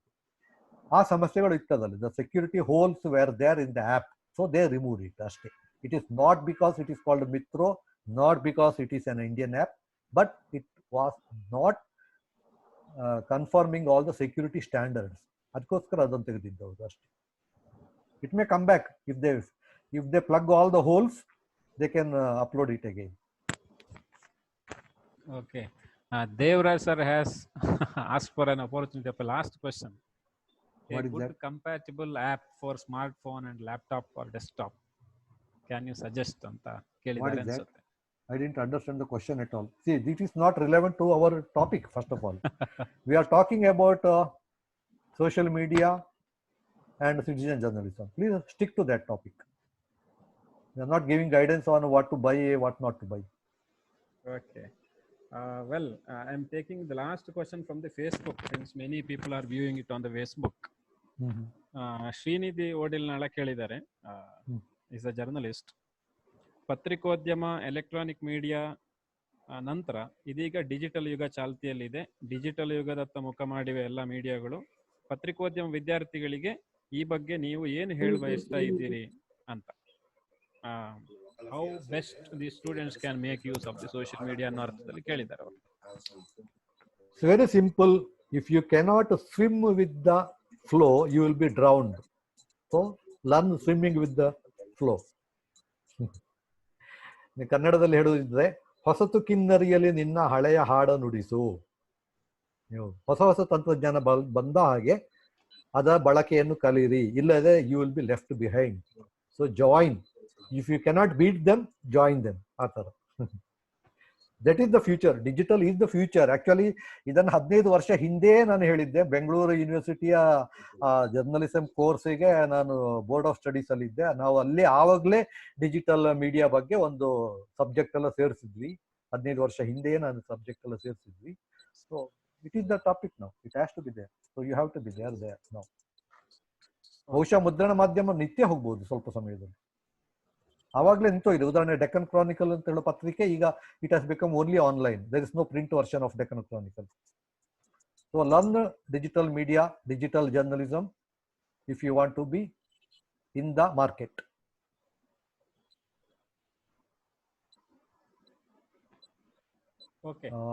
ಇಷ್ಟೊತ್ತು ನನಗೆ ಕನ್ಕ್ಲೂಡ್ ನಾನು ಒಂದ್ಸಲ ಧನ್ಯವಾದ ಹೇಳಿಬಿಡ್ತೀನಿ.